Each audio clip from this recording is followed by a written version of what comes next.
Hello everyone. Welcome to episode 15 of Multiple Calls. I'm Scott Hewlett. Comfort zones get a bad rap. They're most often linked to a conversation about laziness, complacency, and stagnation. But those are misdirected definitions. Comfort zones are actually the areas of our lives that we can perform comfortably and confidently. Areas where we have gained this feeling from arriving at competence, some of them through years of time and effort, dedication, and passion. There are scenes and events that you are comfortable operating in due to your confidence, where others would be caught in the headlights. I couldn't do what you guys do. We hear it again and again from our community, and our usual response is gratitude for the compliment, but layered with humility because we just see it as our job. What we do is outside their comfort zones, because we have trained for it. How many firefighters would find their comfort zone to be dentistry or university professor? We all have our specialties. How many do you have? Can you gain more? Can you expand on the ones you have? What comfort zones do you value in your career, and what is the right balance of challenging them and maintaining them for what your community requires? My guest this episode brings 20 years of operational rescue and command experience to his assignment as a captain on a special operations team in one of the largest cities in Canada. He specializes in big rig extrication, trench rescue, and forcible entry. He's a pilot, a critical care paramedic, an instructor, and a decorated member of a world-level Auto Extrication team. He knows what he is capable of and thrives on the balance of challenge and comfort that he has achieved through experience and self-awareness. It's my pleasure to bring you Mike Tesarski. Hey, Mike. What's up? How's it going? Pretty good. Nice drive up from downtown on the 6. Nice. Beautiful. Nice. I get better gas mileage up here, but then I have to drive so far to do it. So The air's thinner, right? Yeah, much thinner. So let's start with where you grew up. Lived in a whole bunch of different places. My dad was a bank manager, middle management, so he was getting moved all over the place. Funny enough, I was actually born in Mississauga. Then they moved to Montreal afterwards. I lived there so shortly I barely remember it, but apparently I used to speak French. Now I can't, not at all. Basically, between London and Windsor, back and forth there a bunch of times. I'd say my teenage years kind of started in London, like grade 9 to 10. And then after that, they took me to the Canadian Motor City of Windsor. That's kind of where I finished off high school. Kind of the rest of my life, it played out there. It's a border town. It's a rougher town. It's an interesting place to grow up. Apart from the moving around a little bit because of your dad's work, you had pretty typical nuclear family. Mom stayed home. Yep. Mom stayed home for us. Like a lot of moms do or did, is like they have to sacrifice their own careers for the family. So she was home most of the time. And then I remember we became these like latchkey kids, which was like the new thing. Like you give them a key and they could just come home on their own. I think that was like grade 4 or 5 that started. But yeah, she essentially, when she went back to work when we were kind of old enough, I guess, like grade 5 or so, was a assistant at a dental office. Funny, I look back at it and I'm like, okay, like she's like this woman that, jump around the corner, you scare her, she just doesn't really react or anything, like kind of timid about things. But then like reflecting on it, it's like, well, my mom, my dad, and I had 2 sisters. My older sister was mentally handicapped from birth. A doctor was not a very good doctor. So it's something that shouldn't even really happen. My mom actually kind of fought when she was in school. They had like a segregation of, okay, all the mentally handicapped kids go here and all the other kids go here. And my mom fought tooth and nail to get rid of that school. There was like allegations of abuse, which I kind of remember some things happening, but not clear enough to really say. But she fought to get her like in a regular school, got her into Girl Guides and stuff. That was not really done before. So I, look back at this timid lady and I'm like, oh, she was actually a bit of a fighter, Father, typical 80s businessman. He had a knot the size of his head in his tie. And like you said, nuclear family, like the dad would be at work, would come home. I was always cutting the grass and pulling crabgrass for some reason all the time. I'm like, isn't there a spray for this stuff? Right? I see everybody else in the block doing the spray. It's like, nope, do it that way. And I'm like, all right, is this a cheap thing or wax on, wax on? You're teaching me something? Well, I never really got anything out of it except for like dirty fingernails. So he was the enforcer. Yeah, good dad. Good guy. But built a work ethic. Yeah, very much so. I'm pretty sure that came from his upbringing as well. So I thank him for that. And then got a younger sister. I was a typical older brother. I was an idiot to her. Her high school years were pretty difficult because she'd walk in a classroom the first day and go, oh, Tesarski, huh? Oh, this is how it's going to be. She's like, no. Not like that, dude. Right? That's a family. Were you athletic or hobby focused at a young age? Well, because I moved around, and it's funny, you reflect on this stuff 20 years later, 10 years afterwards, right? Being in the fire service, everybody's like, team sports. Everybody wants to watch hockey, football, and I'm just not interested in that. Well, I never lived in a place really long enough to be part of a team. So I grew up doing BMXing, off-road cycling, skateboarding was a passion of mine, like forever and ever and ever. And kind of grew up in the days where, just leave, come back when the street lights turn on and we'll be good. And sometimes I did, sometimes I didn't. But with the skateboarding, it taught me a lot about resiliency and, you fall down a lot in skateboarding. And I don't know if you've ever done any skateboarding, but like you get hurt pretty good. And this was before helmets and knee pads, or maybe I was just oblivious that they even existed. I was a street rider, right? I was what they call a thrasher. So I kind of didn't want to. I didn't wear any of that stuff.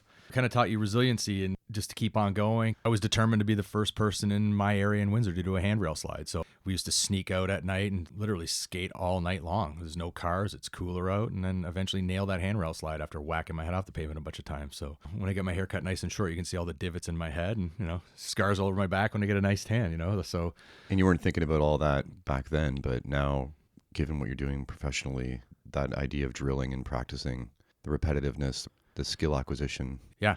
With my cycling still, I live downtown Toronto, so to drive a car, it's nuts, right? You can't park, you can't get anywhere. Like you look on Google Maps and it says you have a 20-minute drive here or a 4-minute bike ride.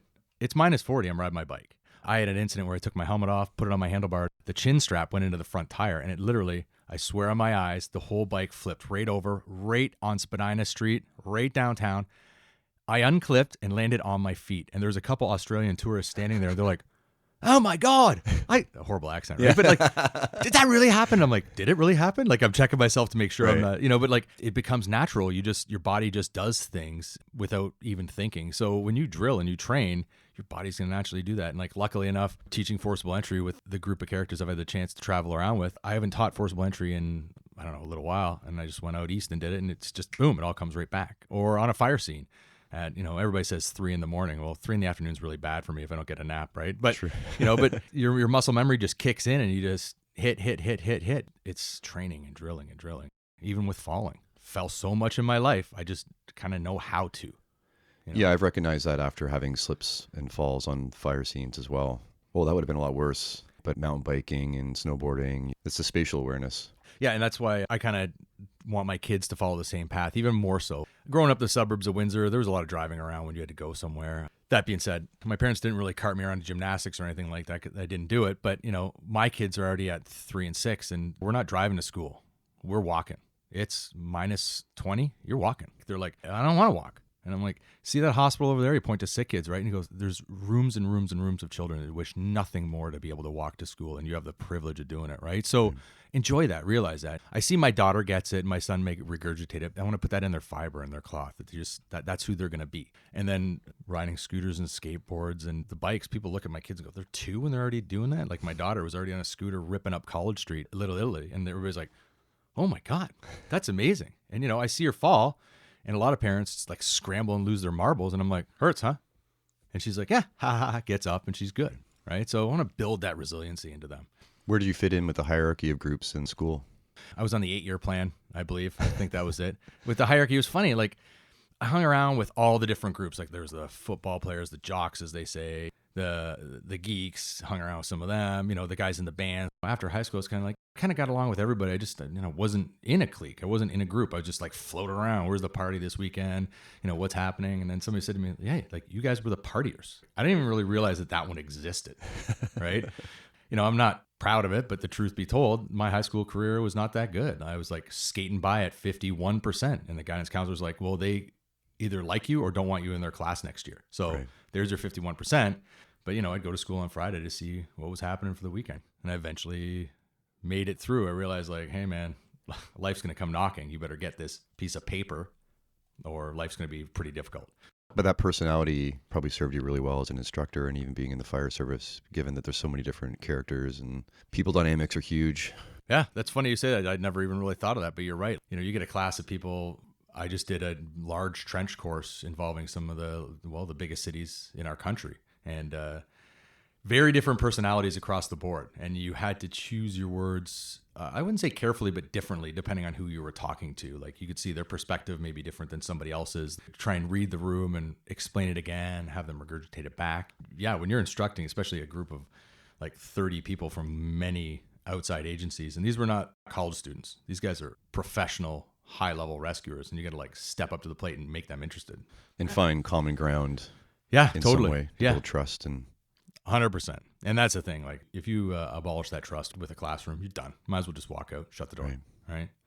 So you took CPR in school, and that kind of got used quickly after that? Yeah. It's funny. I took CPR course just to get out of class. Just like used to give blood just to get out of class for the afternoon. Took a CPR course, didn't think anything of it, didn't really realize, is this important or whatever. Less than 2 weeks afterwards, I was at a party and a friend was choking, that very audible stridor that you hear when somebody's doesn't have an adequate airway, right? And everybody thought he was joking. And I kind of turned and looked, nothing training other than what I had. And I'm like, whoa, this guy's choking. And he was like turning blue. So I ran through the banister where he was downstairs and gave him the Heimlich maneuver, and it all came out. And I was just like, well, okay, I guess I was glad I learned that. 'Cause I knew nothing about that. That also served me as well. My father choked probably about a year or so, something after that, in the middle of the night. And it was almost that same stertorous, he had a cold and he had an upper airway obstruction, and heard my mom yelling. And I was just like, you don't know what's going on, right? When you get woken up of a dead sleep and just boom, kind of reacted. Yeah. And then I did co-op in high school with the ambulance just to get out of class as well. Before co-op was kind of a thing. Now it's a thing. And I think it's amazing that guys are going to actually look, how do you get experience? I want somebody who's experienced to work here, but now they're giving you the experience. What happened with my co-op placement was they put us on the ambulance, and then one of the students saw a really bad accident and they said, whoop, we're pulling them all. That's what happened with our department. Yeah. So then I ended up doing something for this patient transfer service, some guy, and it's whatever, it was garbage. So that was the end of that chapter. Yeah, that's a real loss, I think. Bubble wrapping. Kids, like you talk about building resiliency. Like I think of the things that I did when I did co-ops or ride-outs and the things I saw. And so you did the ride-outs? Yeah. Or even when I did my EMT in the States, you did ride-outs for that. Yeah. And when you're in school for paramedic up here, same thing, right? Yeah. Doing hours there. So yeah, for sure. And I heard of people that have done it up, like in Ontario, it's like a 2-year course. Like it blows my mind. Anyways, people go through a 2-year course and then they do their first week's work. They get lucky enough to get hired. And they're like, it's not for me. How'd you not know that? Right? Did you not see anything? Like, I think there's 6 months they have to ride out nonstop. And it's like, you didn't get exposed to anything in 6 months? I don't know. But maybe it's a college system, right? They just push people through. Like I taught at colleges and there was students who were issues and they're like, they're paying to be here. So don't say anything and give them a C+. Yeah. It's just stuffing an envelope full of money. Yeah. When they deserve a Z-, right? So right. Whatever. What was your work experience like before you got on the fire service? I always worked, like I said, with the work ethic my dad kind of put into me. I always worked. I always had like 2 jobs, shovel driveways, cut grass for the neighbors. In high school, I was a dish pig for one of the restaurants there, which was a ton of fun. Like all of my friends just got jobs there. And that was our Saturday night, was washing dishes until 2:30 in the morning. And then the beer was on ice and you go out and have some fun, right? Smelling like dirty, dirty dishes. It's actually funny there. The boss wanted to promote me to dish room supervisor. And I thought he was joking. I was like, get out of here. It was like a really big popular restaurant in Windsor. I was like, there's no such thing as a dish room supervisor. It's like, I'll give you a quarter an hour more. I was like, for real? Yeah. And you make the schedules. I was like, oh, well, this kind of works out. So yeah, dish room supervisor, man. Talk about reaching for the stars. I worked at a gas station in a bad area of Windsor, which is interesting. At the start of the month, for some reason, the lineups are all the way out the door because everybody's getting their cartons of cigarettes and filling up their tanks. And then by like the 20th day of the month, when the checks have run out, everybody's getting like $2 in gas, in pennies. Oh man, that was a horrible place to work. And like the coldest days of the year, people would just like, the cars would be lining up. I'm like, really? The coldest day of the year, you're going to come in here and bother me for $3? Like, it was full serve. Yeah. And probably 4 times in that time they would come. Oh, another $3, another $3. I'm like, you some financial genius? Like, is this how you get rich, by only spending $3 on gas at a time? Oh, made me nuts. And then I ended up working for that same restaurant. I was a kitchen bubba, like did catering, which was a lot better than being in the restaurant. You're just getting slammed with dishes all at once. You started flying after you graduated? Yeah. So I graduated high school on a Friday. Never been in an airplane in my life. My parents didn't travel. And if we did, it was like driving to Florida in a car. But yeah, I graduated on a Friday, and my original career path was I wanted to be a commercial pilot. I was actually going for helicopter first, and then the requirements for that were like, well, you had to be a fixed wing pilot first. So yeah, I started flying on the Monday after my graduation, and it was funny. I had this super old as dirt flight instructor, and we went out the first day. He's like, okay, this is how you steer. I'm like, oh, you steer with your feet, not your hands? Well, yeah, on the ground, but when we get up, do this. So my very, very first flight, he had me roll down the runway, full speed, take off, and I'm like, I'm flying this thing? He's like, well, my hands are right near it, so we're not going to crash. This is how this guy taught me right off the bat. This is how this works. This is how this works. Now let's give it a shot. And it was pretty empowering. And like, for flying, like I loved it. it was like this community. Everybody waved at each other as they were taxiing in and out. And, I was like, this is definitely the career for me. And did you like the complexity of it and the structure of it? Yeah, I did. And it was like, the thing was I had good teachers, but I also, I don't know, I had some issues. I'd be flying and there'd be like a mechanical issue with the aircraft. One time I was flying through to London, St. Thomas actually, and all of my electrics gave out. So I was like, And you're on your own? I'm on my own. Yeah, by yourself. Rack up those hours, man. I spent that whole summer, started at 7 a.m, just flying until noon, until it got too hot. Because those things aren't air conditioned, right? And then in the summer, all the hot fields make it bounce around and everything. So flying to St. Thomas, I'm like, I got no electrics. I got no radio, nothing. That's where they teach you to buzz the tower, and then they shoot this laser at you. They probably find in the back closet, and they're like, okay, solid green light, go ahead and land. Did that. I was good with it, right? And my instructor would give me challenges. Okay, they basically put you in this hood where they disorientate you and put the airplane at an attitude that's not safe.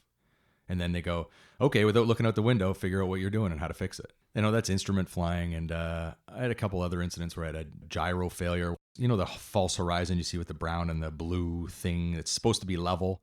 Well, I was taxiing for takeoff, and all of a sudden everything just went sideways. I'm like, well, I'm not sideways. I'm on the ground. So they're like, well, just follow your floating compass. I was like, okay, what happens? Turbulence, bad weather. Now I'm like, really? So yeah, with flying, I ended up going out to BC, Prince George, paper mills. It's funny, they have a paper mill right at the very end of their runway. So when you're taking off, you're flying through the smokestacks. It's like, could one of you two not put this here, right? Like, I know the airport, it's wind dependent, so this probably had to be a thing. Yeah, and then I just had a few more incidents there, like weather incidents, mechanical issues. Went back to Windsor. I was flying with my instructor to do more for my commercial license, and he said, you're a white knuckle pilot. You can't do this anymore. Like, so many things kept on happening to me that it was like, it's not going to be easy if you do this career. And I was like, okay, I'm out of here. There's a great t-shirt with the attitude gyroscope, and it's upside down and nose down. Yeah. And it says bad attitude. Bad attitude. Yeah, that's right. Like, I was so into all that stuff, man. Like altimeter as a clock and everything. And I was just so into it. And then it's just like, you fly in Windsor and then you get a job out west, and the maps are drastically different because there's mountains that are 10,000 feet. And like, if you lose visual with the ground in a cloud, they say your average lifespan's in like 42 seconds if you don't know what's going on in the instruments. And it was just like, as a new pilot, it was, it's for some people. I thought it was for me, and it just kind of didn't turn out to be for me. It's funny you've mentioned it. Initially, that was my path too. I was trying for that. I mean, maybe there's something about that. Why didn't you do it? I had a couple instructors I wasn't too keen on. They didn't really support you and let you know that you could do this. It was a lot more of all the reasons you won't be able to pass. Really? Yeah, just poor instruction, right? I think I got swayed. Yeah, and that's the thing. Like, I would learn from a pilot that's older than dirt, and then I would go to a younger pilot that's like, it's funny. You get 200 hours and then you become an instructor. So at your very, very lowest level of being a professional pilot, now you're teaching other people how to fly. So I had one guy, I did a short takeoff and landing where the older guy taught me like, okay, when you get past the trees, dive towards the runway. I did that. And the new guy was like, oh my God, you trying to kill us all? I'm like, no, I'm just landing this thing. And how do you see now with train the trainers? You have guys with no real experience in our service, and next they're teaching. It is funny because you see people say, oh, I want to learn about medical, so I'm going to become an instructor. And it's kind of like, I give them a lot of credit for doing that because, they're putting their neck out there because they want to learn. But now I just learned, and now I have to pass it on. And so I think it's up to those of us that have a clinical background to mentor that. And if the training division won't do it, then somebody else should be sitting in that's a clinically active medic or an ex-medic and say, word it this way, or at least show them first. I used to be a medical instructor for our department. You teach it, and then you see them using the same terms and the same terminology, and it's good. It's like, okay, good. This guy, he's following the lead. Yeah, that's exactly what train the trainer is. And unfortunately, you can't train departments. Some departments have 800, 500, 2,000 personnel. You can't train everyone by the professional. So train the trainers, you're kind of stuck with it.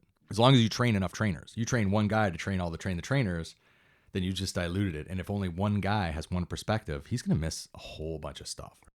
Did flying in VFR, IFR, and trusting your instruments sometimes, trusting what you see outside the window or feel the position of the plane, does that help now? Do you trust what you see with the patient? Do you trust your equipment?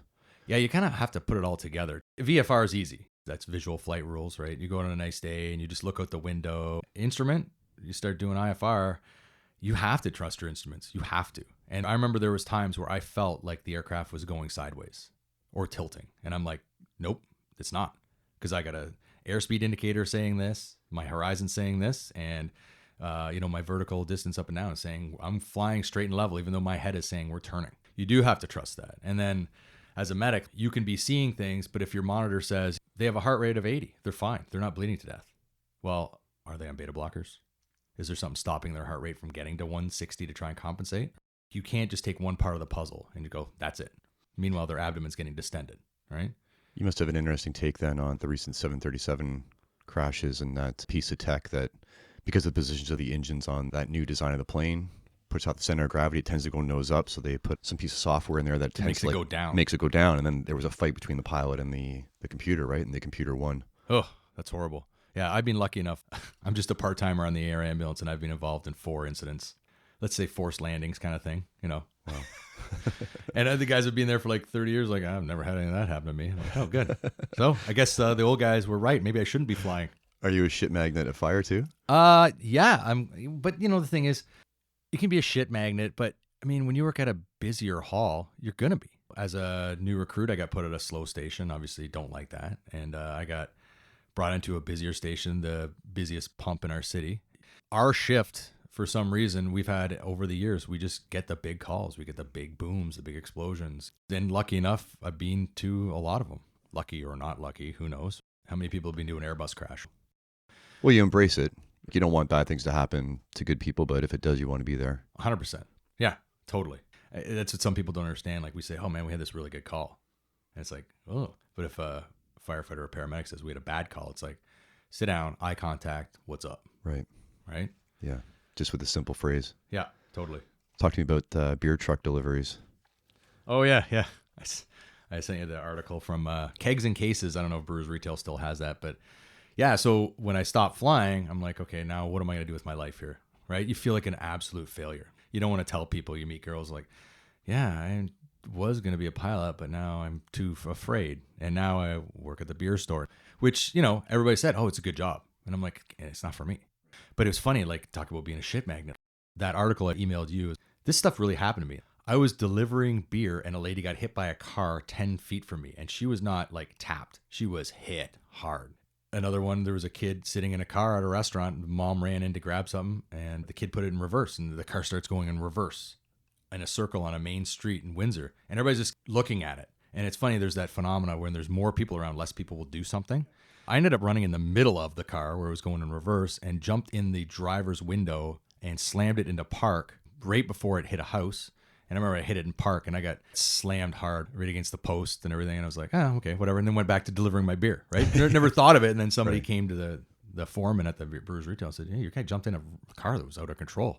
Yeah, I had another guy choking one time at the Army Navy Club. And a guy runs out, hey, this guy's choking. So I went in again, did the Heimlich. So it's funny when I talk to people about learning CPR and, Heimlich maneuver, like I've done it 3 times out of uniform. I've never done it in uniform. By the time we get there, they are unconscious. For the public to know CPR and a Heimlich, if somebody's doing CPR on somebody when we go on a run, I make sure and tell them, look, man, like you stepped up. You did a great job. I've seen too many crews like, oh, get out of the way. You don't know what you're doing. Well, they did something. I'm really grateful for the people that step up and do that.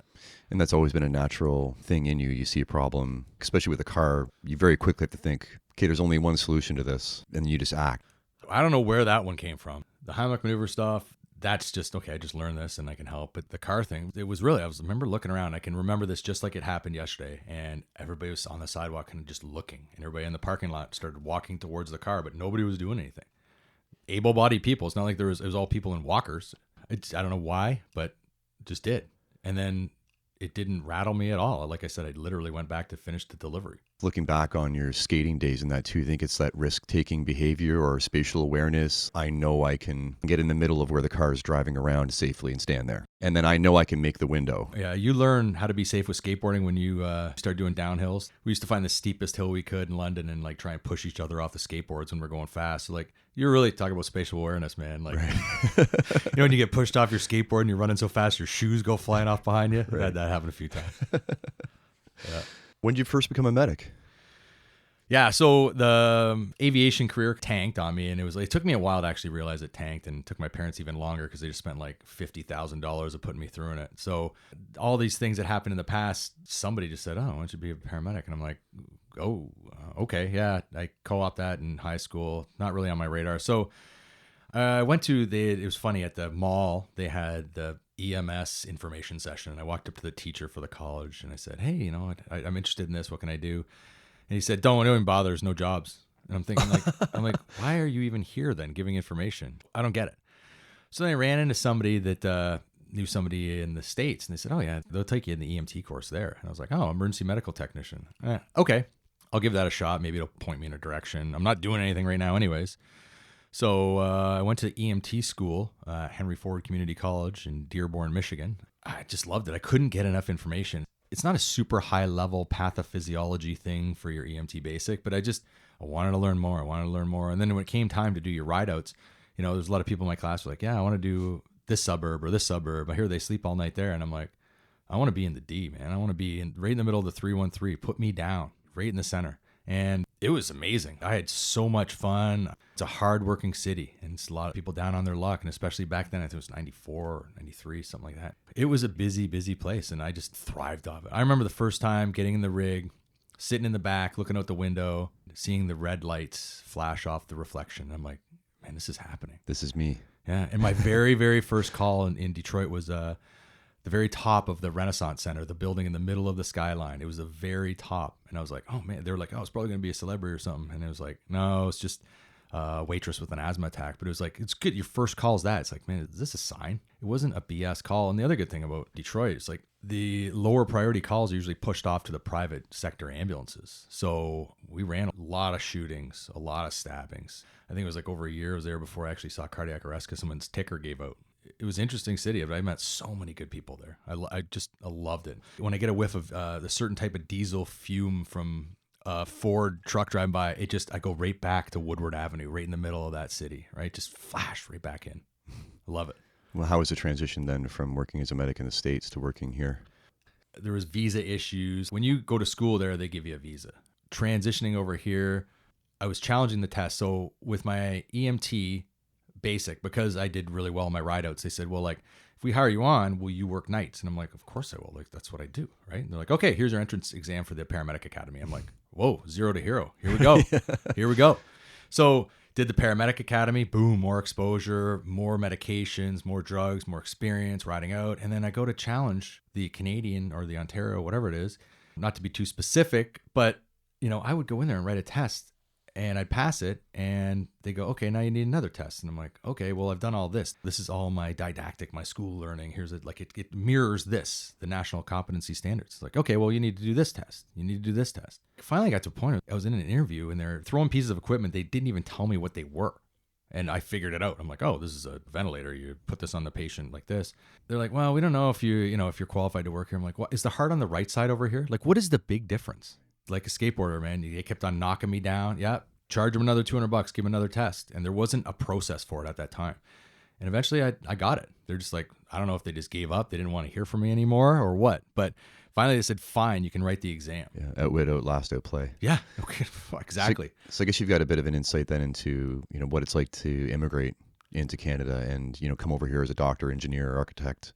And then you're told you can't use any of your training. You can't use it. It's like, this is the human body. This is pathophysiology. I don't get it. I understand there's a regulatory body. There's licensing.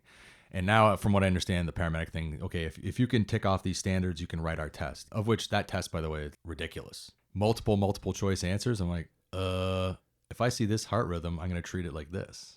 It's so silly. But yeah, like I feel bad for people in other countries that, refugees that have come here, amazing skill set, can't utilize it. And we're missing out on having them help us with that. Of course. There's small communities that can't get them to staff it.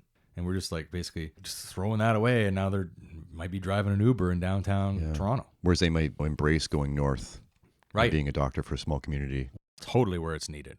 What was your first exposure to the fire service? So again, with that visa thing, they're like, okay, well, you can go to medic school. That extends your visa. Okay, cool. Well, your visa's going to run out. So do you want to go in the fire academy? I'm like, I'm not really interested in that. Maybe 10, 15 years down the road, I might want to do that. I'm like, not really interested. So finally, somebody kind of pressed me into doing it. I was with a bunch of guys. It was funny, like in the US, you go to a fire academy and everybody in there has been in the military. And I'm just like some guy from the suburbs of Windsor, right? We're doing PT after class, doing the marching, and they all know those cadence songs, right? Like, I was with your mama last night. And I don't know any of this. All these guys know all this stuff, right? Like, so it was very, very military. You know, at the start of the day, I remember lining up, checking, make sure you had a pen. And I remember snapping a pencil in half because the guy standing beside me didn't have a pencil. I snapped it in half and gave him the one half, and I put mine in so you could see it in the pocket. Nice. Like just like that roll call thing. But it was funny, like, I think it was like the second or third day trying to push around a stupid pylon in a parking lot with a 2.5-inch line. I was like, physically, this is incredible. And something clicked to me. I was like, man, I love this. This is amazing. And I got to get taught by some of the best instructors in the Detroit area.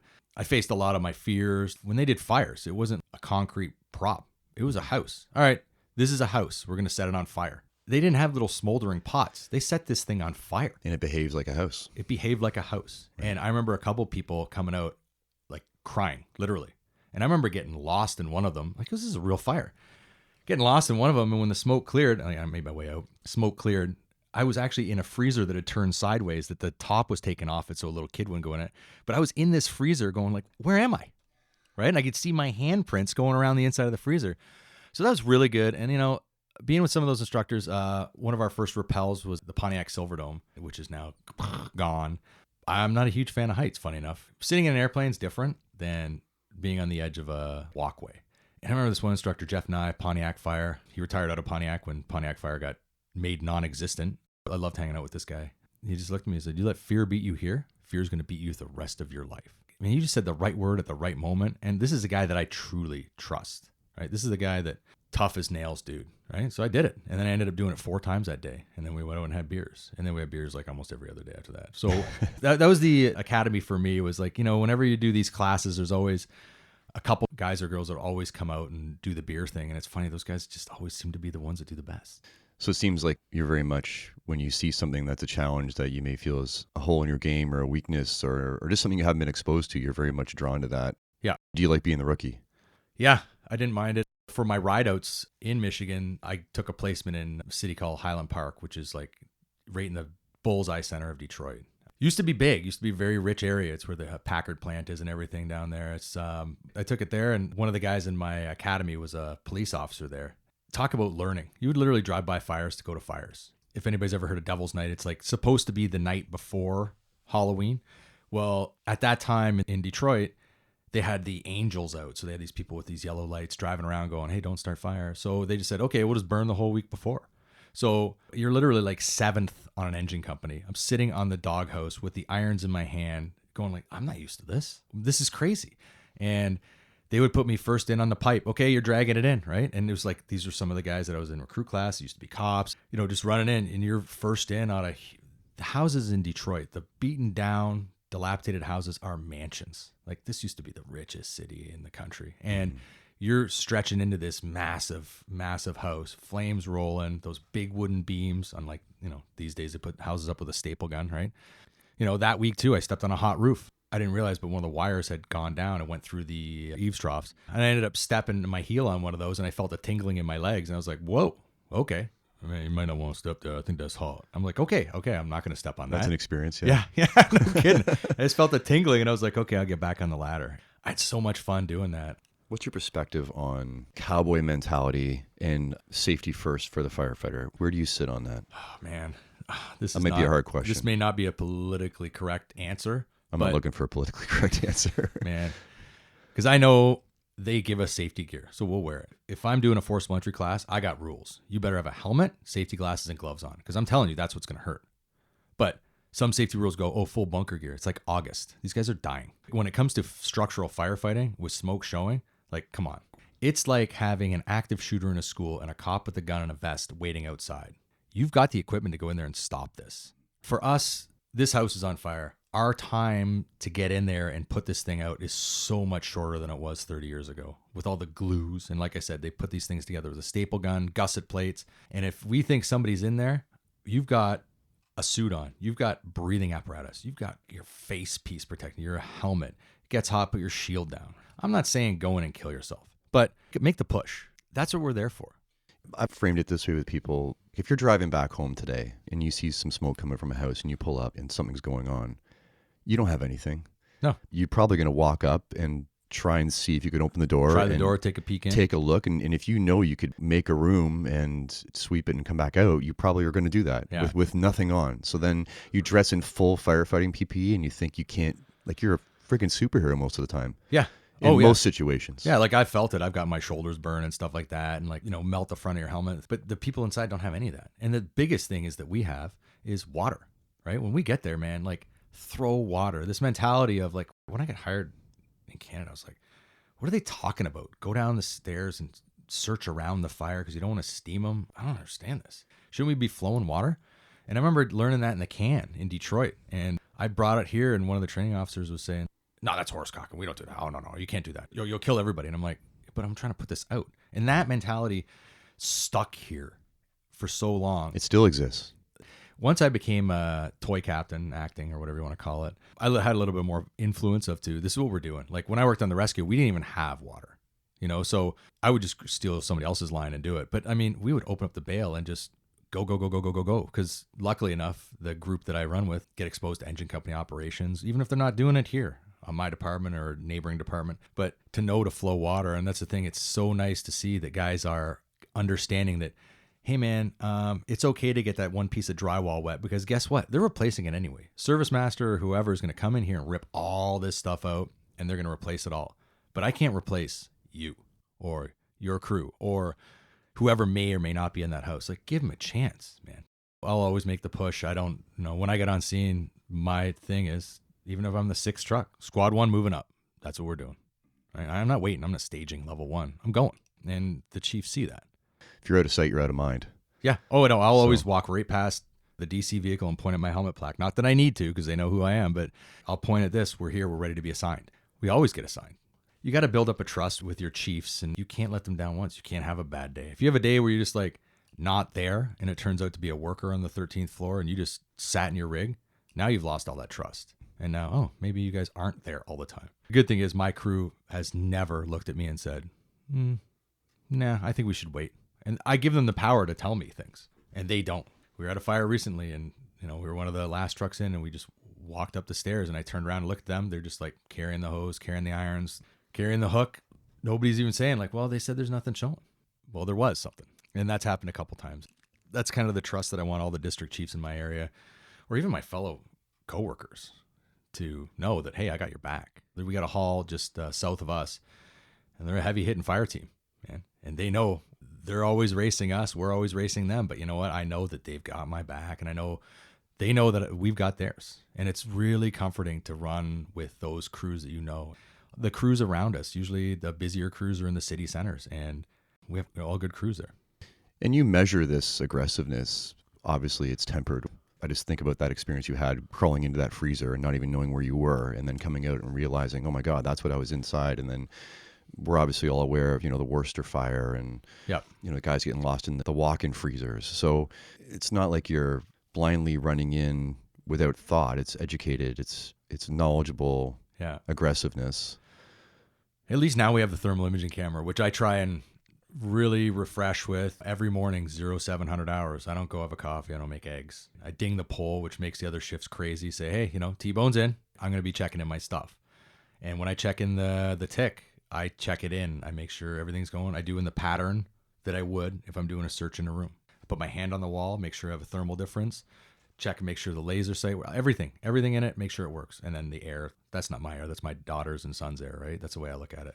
Like you said, we're making a very calculated risk, but I'm not on far one side of let's go into a burning building and go through a floor. I'm also not on the side of hit it hard from the yard. Do what you got to do. Right. You've got a good balance there. Yeah. What was the journey to getting hired like? So the journey to getting hired was, I thought, going to be easy.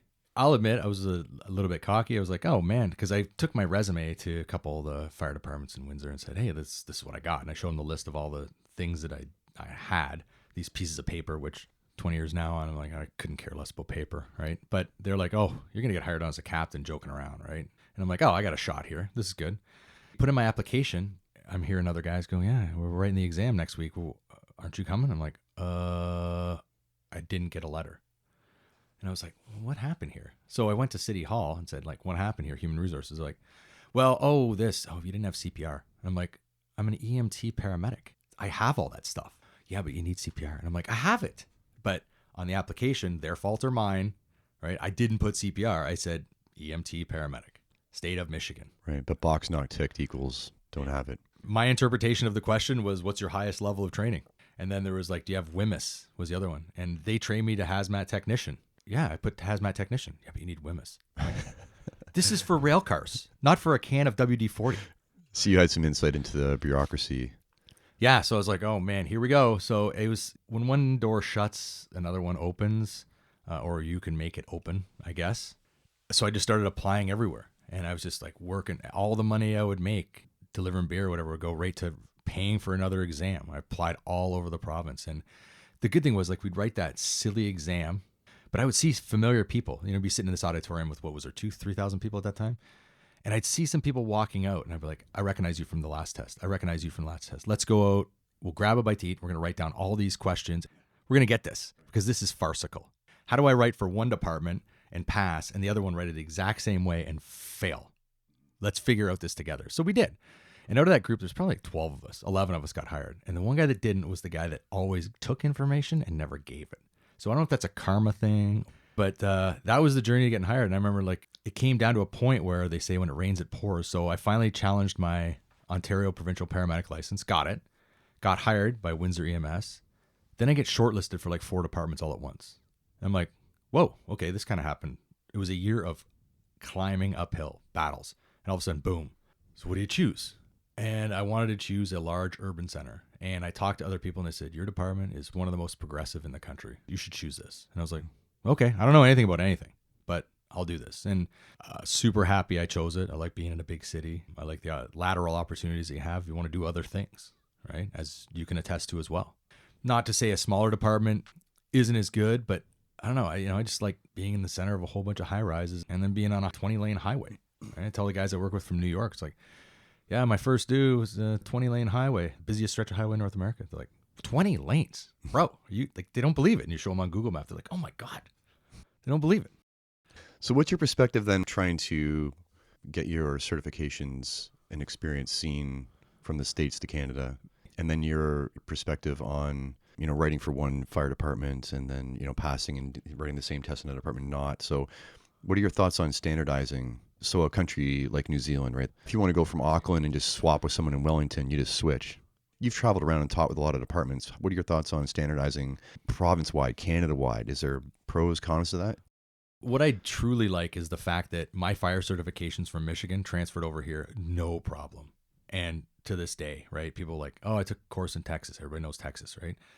That made me feel, especially after the whole paramedic thing of like, nah, it's not good enough. I'm like, it's the same human body, right? So the transferring the fire stuff it was very refreshing. The human resources was like, oh yeah, we know what all that stuff is. It was like perfect. As for either regionalization or the whole country, like I think it kind of makes sense, but it's a tough question because we got away from NFPA standards to get a provincial standard, but the standard already exists, right? Why are we changing? Why are we reinventing the wheel? And I'm heavily into trench rescue. That's kind of my thing. And for some reason, our province changes type level of soil to type 1, 2, 3, 4, when everything else in the world is type A, B, C, C60, C90. And all of our charts for all of our struts that we use are C60.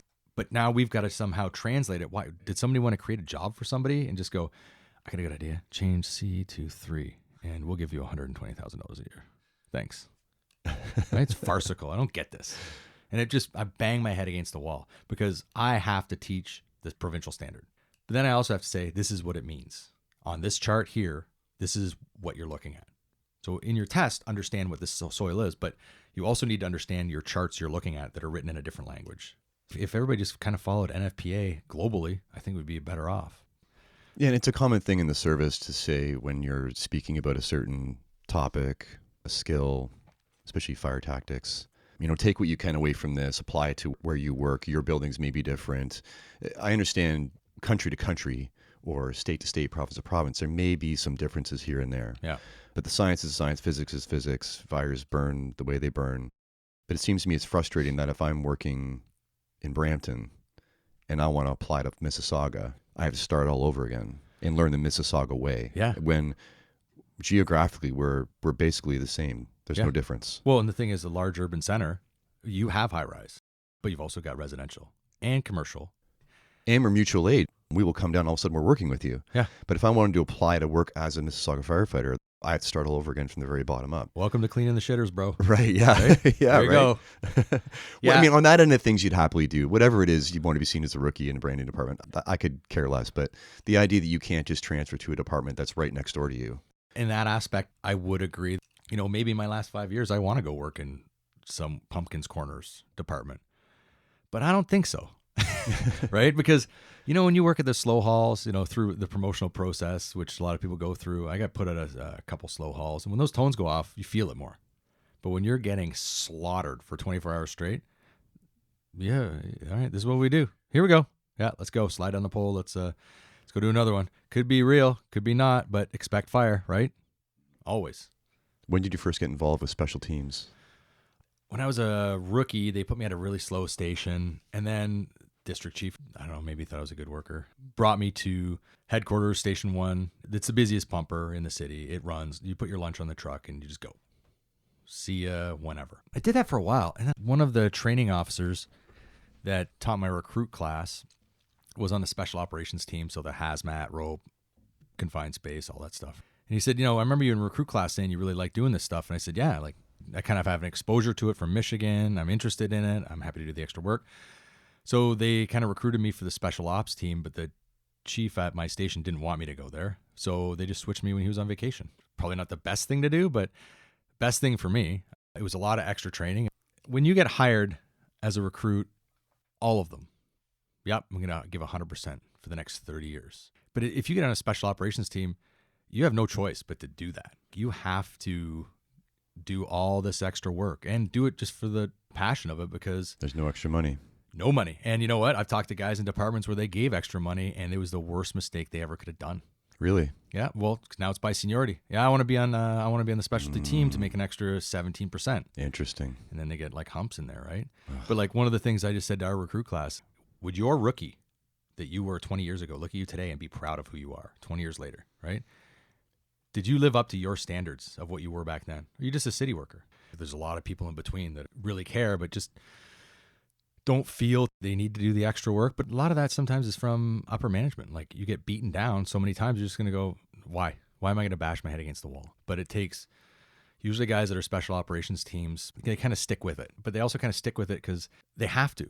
I've said to other people, when I went to special operations, I was like, okay, hazmat, it's complex. You know, you got to get into the books. You got to get into these special suits. Like we said about the medical, I applied to be an instructor. I had a good grasp on a hazmat, but I was like, okay, I want to go to the next level. I want to go to the courses in Michigan. I want to do all this extra work.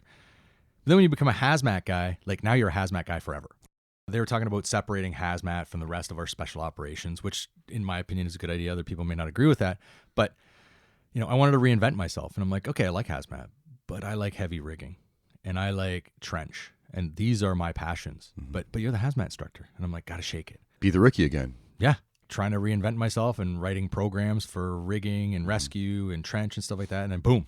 If somebody would say, yeah, Mike just used to do hazmat, they go, oh, yeah, that's right. I forgot about that. Right. So if you can break free, you can reinvent and people then see you as that guy. Yeah. Oh, yeah, totally. And that's the thing. Like, that's no easy task. No. Especially because a lot of people don't want to do hazmat. It's a lot of extra work. When you get a haz call, we've sat there for days. When we used to be on the old shift 4 days in a row, we had the biggest residential meth lab in the country. We sat on that for 4 days, putting the cops in our SCBAs, taking them for walks through in the basement, finding all the solvents and everything. Like, it's a lot of work, man, for like nothing extra. And on the admin side of things, or even from the DC, PC, making rosters, once they have you and you're trained and you're good, apart from the guys seeing you as, you know, you're the hazmat guy, they see you as the hazmat guy. Yeah. Or tech rescue guy or whatever it is. And they've ticked that box and now they just leave you there. Yeah. See, that's a bad thing, but it's a good thing. So the way I look at it is like you talk to anybody that's in the promotional process. It's funny. You go to a course anywhere. You get a guy from New York City, a guy from Orlando, a guy from Seattle. They go, yeah, I wrote for acting captain or lieutenant and they put me at this slow haul and I can't stand it. Everybody's got the same problems. But if you're involved in special operations and you actually love special operations, you always gravitate back. And I've had to tell people that, like, the guys on my rig currently are such smart dudes. They're all switched on. They're all so engaged, like lucky. And they all wrote for acting captain, right? And I'm just like, you have to do it. I mean, you don't have to. There are some people that just don't. But I'm like, you should. Because I ain't going to be here forever, right? My acting captain is not going to be here forever. There's got to be a succession plan. You have what it takes. You should do it. When I was on the rescue before, I didn't want to write it either because I had one of the best crews in the city. And I didn't want to write it. And what happened is what everybody thinks happens. You get promoted, you go to a slow haul, and instead of rotting, Andrew Broussard and I wrote a machine rescue course, right? I didn't just sit there and rot, which now my station, they try and get me to write stuff. I'm like, no, it's 6 p.m. and I'm 16 calls deep. I don't have time to write anything here, but don't put me in a slower haul. Right? I'll do it on my days off. Right. But you have that, and I think that's common among the people that do that. You've got that internal motivation. Yeah. You're given a slow haul. You see it as an opportunity and you take advantage of it. Yeah. And fill it with something of value for you and for everyone else. Yeah. I don't know what causes the internal motivation. Is it ego? Is it insecurity? Is it like, I don't know what the trigger is for it, right? Or is it just you want to just do a good job? You want to get a pat on the head. Oh, you did a good job, right? Because everybody's getting paid the same, right? You're getting paid the same to work in Pumpkins Corners in some small town, and we all get the same amount of money. But the call to cash ratio is drastically different depending on where you work. True. I think it's pride too. You know, where they say the plaque on your helmet is who you work for, and the bumper sticker on the back of your coat is your family name. So do both of them proud for the people that came before you. And you want the full experience of the job.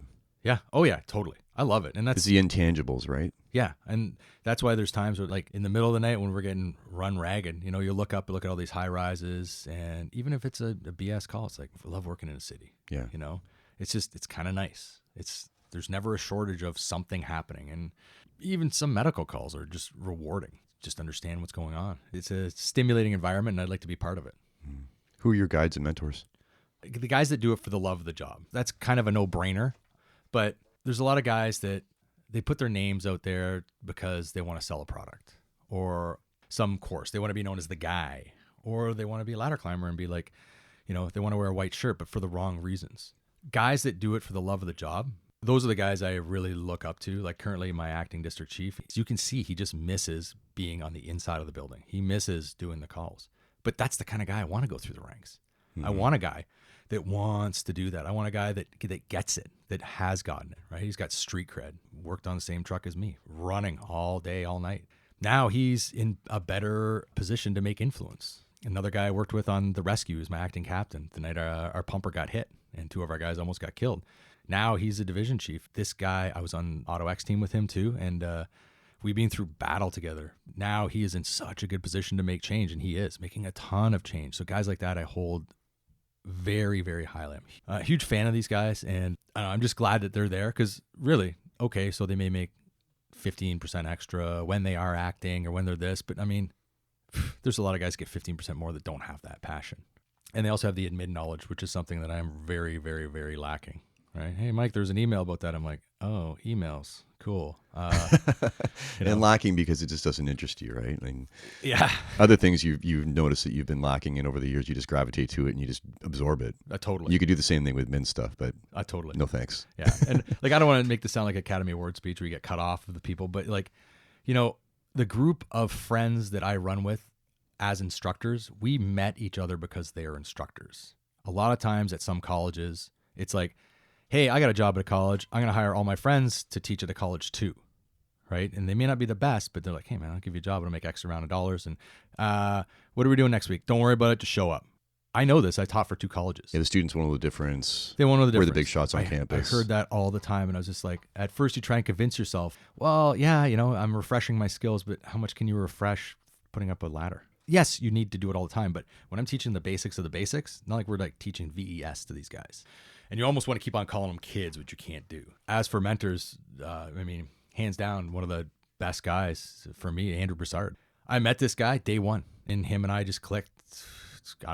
It's definitely over a decade, 13, 14 years, who knows. But something just clicked. Like, this guy he's the definition of integrity. He empowers other people. Right from the first time I started like talking to him, empowers you, gives you information, super creative as a fabricator, making props. Like, this guy comes up with props. I'm like, I don't know how you do it. I don't know how you have time with all your kids I do not know how you do it. And then he's like traveling and teaching and everything like that. And Kiddies as well. We talked about him before we started recording. Same kind of dude. Super creative, super good person. Like both these guys, humble. Brass, I could talk to forever and ever and ever. I text them all the time just to say, hey, what's up? Sometimes technical questions, but a lot of times like, hey, what's up? I'm just doing this, or how's things going? I'm writing a lot of stuff for our rigging. We're doing a rigging component where we bought like a whole bunch of stuff to get into the heavy rescue business. So I was like, Brass and I we had a, I think it was like 8-9 hour drive for a course. We were sitting in the car and I'm like, okay, I got to work on my computer. I got to work on these rigging equipment notes. I got so much work to do. I'm going to do this.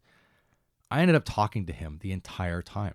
That computer didn't open on the way there, on the way back. I could just talk to this guy forever and ever and ever. And it's, I don't know, it's not rehearsed. It's not like, oh, I'm looking for things to say.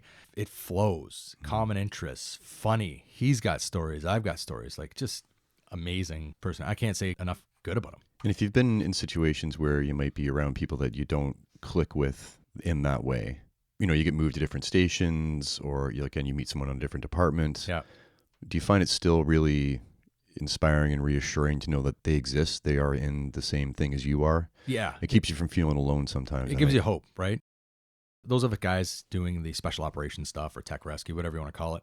I was like, I'm putting in requests to buy a whole bunch of rigging stuff, and I want to get like a petrogen torch, and I want to get grip hoist, stuff like that. I swear it just makes me grind my teeth. Everybody's like, they're never going to do it. They're never going to do it. They're never going to do it. Well, you know what? What you need to do is give them the problem.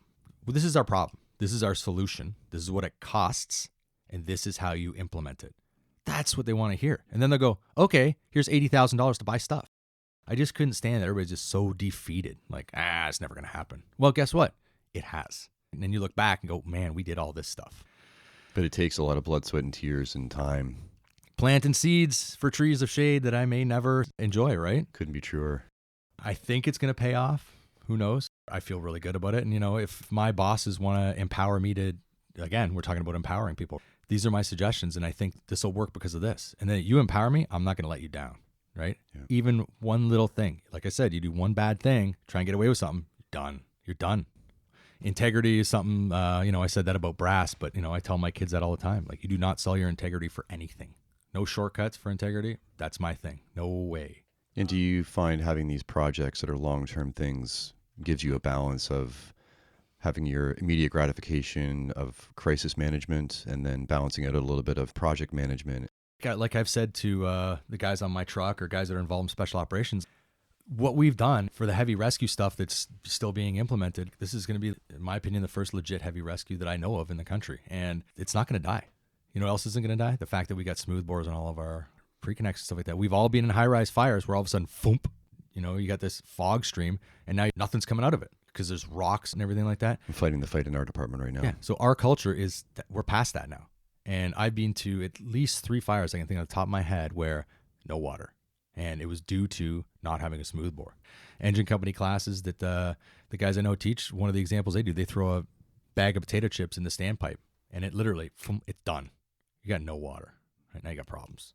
Other mentors of mine, Ron Zalwacki, being a good mentor for trench rescue, machine rescue. He's a Michigan urban search and rescue guy. Musar, former Pontiac battalion chief. He's another guy that said, being a battalion chief, it was the worst years of his career. But, he kept the push on and he kept on doing things for the right reasons.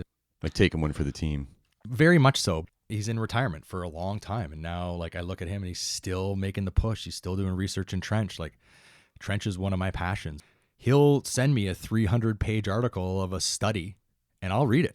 I understand maybe 2 pages of it, but I'm still going to read it and I'm going to put those 2 pages to memory. Him and I text back and forth as of recently. It's been upwards of 10 times a day because of certain things in trench are evolving and training. And I realize how honored I am to have that conduit. This guy is the guy. Our last trench symposium we had in Michigan last fall, they had guys from China fly in and watch us do destructive testing on trenches. This isn't a neighboring county. They flew in from China to watch this. When we do trench rescue, we look at a strut and we go, it's 80,000 pounds of pressure it can hold. Well, that's in a lab. What about the whole system? So he's creating systems and we're crushing them. I have 2 systems that we're going to test this year and we're going to crush it, see what it takes to fail it. Destructive testing, as they call it. This guy's, talk to anybody that knows the rescue business, they'll know exactly who he is. But I remember about, maybe it was 10 years ago, we were doing a machine rescue course just outside of Detroit.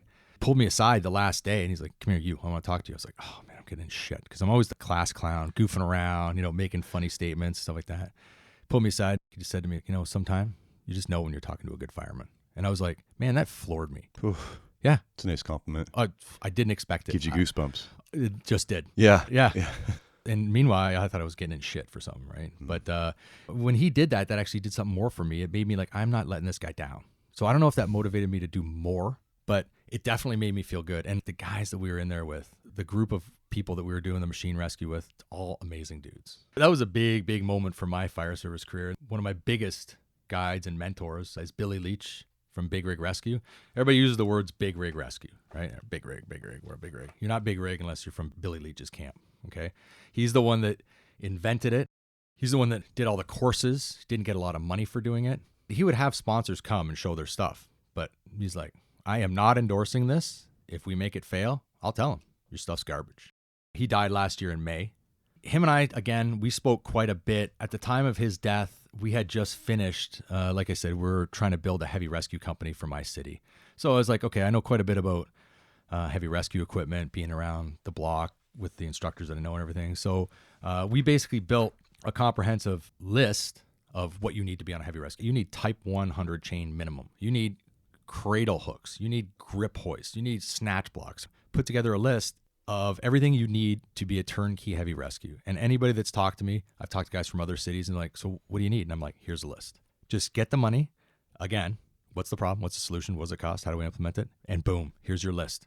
Don't spend the year that I did trying to figure out how to do this stuff. Because you may not even know what a foundry hook is. A lot of fire departments do that, though. We got to do it our way. Right. So this guy used to put on courses where you'd lift a fully loaded cement truck off of a car. This is not playtime. This is a real problem. If you drop it, you could kill somebody in training easily. One thing I'd really, really liked about him a lot is there's a lot of rescuers that won't even admit to being paramedics. This guy was so patient-oriented. And you look at his Big Rig Rescue page, and he would do something about, okay, cement truck on a car, like I mentioned before. How are you going to get it off? What are the weights? What are your angles? 200 likes. But then he'd do something like, hey, whole blood for trauma victims in trapped patients. 2 likes. Mike Tesarski and some other guy. But he always used to tag me in the medical things. And what he also said about Facebook is he's like, I'm an old dude. I don't go on websites, but Facebook just pushes it at me.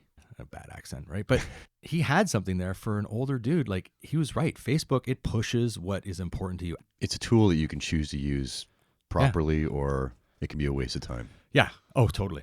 You look around the fire hall, everybody's got their heads down, scrolling on their phones, which, okay, what are they looking at? I don't really care. It's their time. Sure. But I mean, Facebook for me is just, it's a more of a professional thing. I just put out information. Just like books, right? You could be reading a Harlequin novel, or you could be reading one of the classics. Yeah. You're still reading a book. Yeah, totally. But what are you reading? Yeah. So what I really liked about him too, just like I said with Brass and Z, Ron Zelaki, this is the sharing information. Like, I give information out. I just taught a course out east, and they were such a switched on crew. I gave him 15 years of forcible entry notes. So here we go. Take it. I'm following Andrew's lead. I'm following Billy's lead.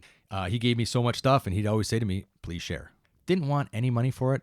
He actually offered to come up about 6 years ago to our department and teach for free. And, training division at the time wasn't interested. And I'm like, this is Billy Leach, man. When he died, I was actually on King Street, downtown Toronto. My phone called. It was Brass. And usually we text. So I was like, oh, he's calling me. And for some reason, I just thought something's not right. And he's just like, hey, man, Billy died. I literally felt like something kicked me in the stomach. And I just talked to the guy. I don't know if this is going to come out right or not. The guy just died. I really liked him. And this guy used to put me on the spot all the time. We'd be on courses. And I remember he had that fully loaded cement truck that I keep on mentioning. And I mention it because you look on my Instagram, there's a picture of him and I standing in front of this thing. Right away, he's like, you're IC for this. I was like, but I was IC yesterday and the day before. He's like, nope, you're doing this one.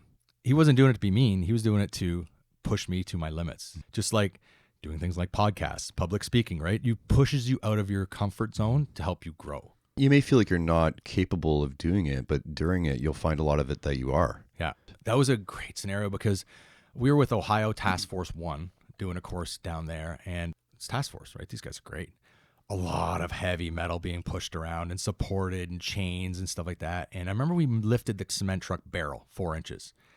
So I just kind of looked and I went, stop, everybody stop, freeze, fist up in the air, nobody do anything. And I said, we're going to plan B. We got 4 inches. We're doing a full side on the car. Stabilize it. Don't move. Before there's a catastrophic failure attempting to lift this, let's get the patient out. If you got to break their leg pulling them out, we're going to do that. He's just giving this smile and limped out like he did because he had his stroke, right? He's like, boy, sometimes you can't put this fire out. This is what you got to do. Ended up doing a full side in the car. So when he died, I felt like, even though every time I talked to him, I said, thank you, thank you, thank you. You know, like you always end an email with thank you so much, but they don't think they're doing anything special because that's who they are. But I was asked to fly down and be a pallbearer. So I took that opportunity to fly down to North Carolina, and it's like with zero hesitation. My wife was very supportive of it. She realized that how much it kind of hurt me. I felt like, wow, we had so many things planned. We were planning a bus course when he died. And it's like, well, that ain't happening now. And the funny thing is, nothing's happening now. And it's funny when somebody like this passes away, how many people are willing to jump and take information. Yeah, who fills the spot? Well, some shoes are impossible to fill sometimes. Well, his definitely were impossible to fill, right? Like, you know, I still hear him at the start of the rescue classes. Like, you know, you got these guys, a heavy rescue. Oh, you a heavy rescue? You know, you got written, when in doubt, cut them out. Cancel everybody else. We got this, right? You ain't heavy rescue unless you know this. The Billy Leach 5 steps that he basically invented, coined, and it's out there. Him and I wrote a cheat sheet that you can put in your binder if you're a company officer in a squad. And, you know, we put it together. So if you're on scene, you can go rip out a piece of paper. You're patient, you know, do vitals. You're scene stabilization. You are identify cargo. So at least he'll always live in that way, right? Those are the 3 guys that when you say, like, who are your mentors, just not hard to think of at all. And then there's, like I said, there's tons of other people out there. But, you know, these are the guys that I've worked with that have empowered me, I feel, a lot. And I feel it's only fair to pass that on. What made you want to get involved in Auto Ex competitively? It was kind of a no-brainer. It was when I worked on the rescue truck, our city's last rescue, before we got away from rescues, ran the busiest stretch of highway in North America, the busiest. And we did a lot of vehicle extrications there. And it's funny, I just talked to somebody the other day, and I was like, you know, how many extrications do the trucks get now? Now, when I left that rescue to become an acting captain, our truck did 44 extrications that year, right? 44. So we had to know what we were doing. And we were pretty fast at it. 2 of my other members on that crew were Auto Ex team members. I was a coach originally, which is kind of backwards. They said, oh, we need you to coach the inside guy and the medical guy, right? So, okay, yeah, sure, no problem. I'll coach. And then a couple years went by, and after coaching, and they're like, oh, we're kind of stuck. Could you please just one season be on the team? And I was like, yeah, sure. Why didn't you ask earlier? They're like, well, because we thought you were too busy. I was like, I would have come on this team a long time ago. Instead of teaching somebody else, I would have just done it. It was really, really, really good being part of the Turk Transportation Emergency Rescue Committee competitions. Traveled all over North America, competed against teams from Europe, Germany, England, Scotland. It was amazing. And the guys from Europe are like ninjas, man, with their space helmets, doing flips over cars. Our team was kind of known as, again, like the partiers, but we won. We won a lot. For me, it was just an amazing group of guys. And I remember the first competition I did was in New York State. Being in that sequester before is like this pressure cooker. And it's just, you feel the pressure. And we were a little bit better in different teams, or we handled it differently. Most would just sit there and sweat, but we used to blast heavy metal music and just listen and listen. Even in the sequester would be far away from the pit where they're smashing up cars, and they'd always make our cars really smashed up extra bad. We would bring the radio with us in the van. We would open the doors. Boom. Let's do this. Our crew's on scene. Boys, get me out of inner circle. Medic, follow me. And then you got 20 minutes. Let's unfuck this. Let's make this right. There was times I remember being in Myrtle Beach in a parking lot in August, and I was inside the car, and I'm like, I think I'm actually having a stroke. I felt something growing behind my one right eye going like, I'm having a stroke, but we just got 4 minutes left. Right? I'm like, oh, man.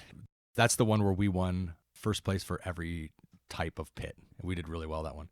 And it was the hardest competition I've ever been involved in. Some of the best guys, the guys from Europe were amazing. The guys from the States, Canada, like Southwestern Ontario, funny enough, best teams, always the contenders, you know, so that's something to be very proud of for us in Ontario. You get in a wreck on the 401 or something like that, odds are you're going to get taken care of. It's a good place to live. Yeah, no kidding. Yeah. Something else I want to mention about being part of an auto extrication team is a lot of people don't understand the extra time you put into it.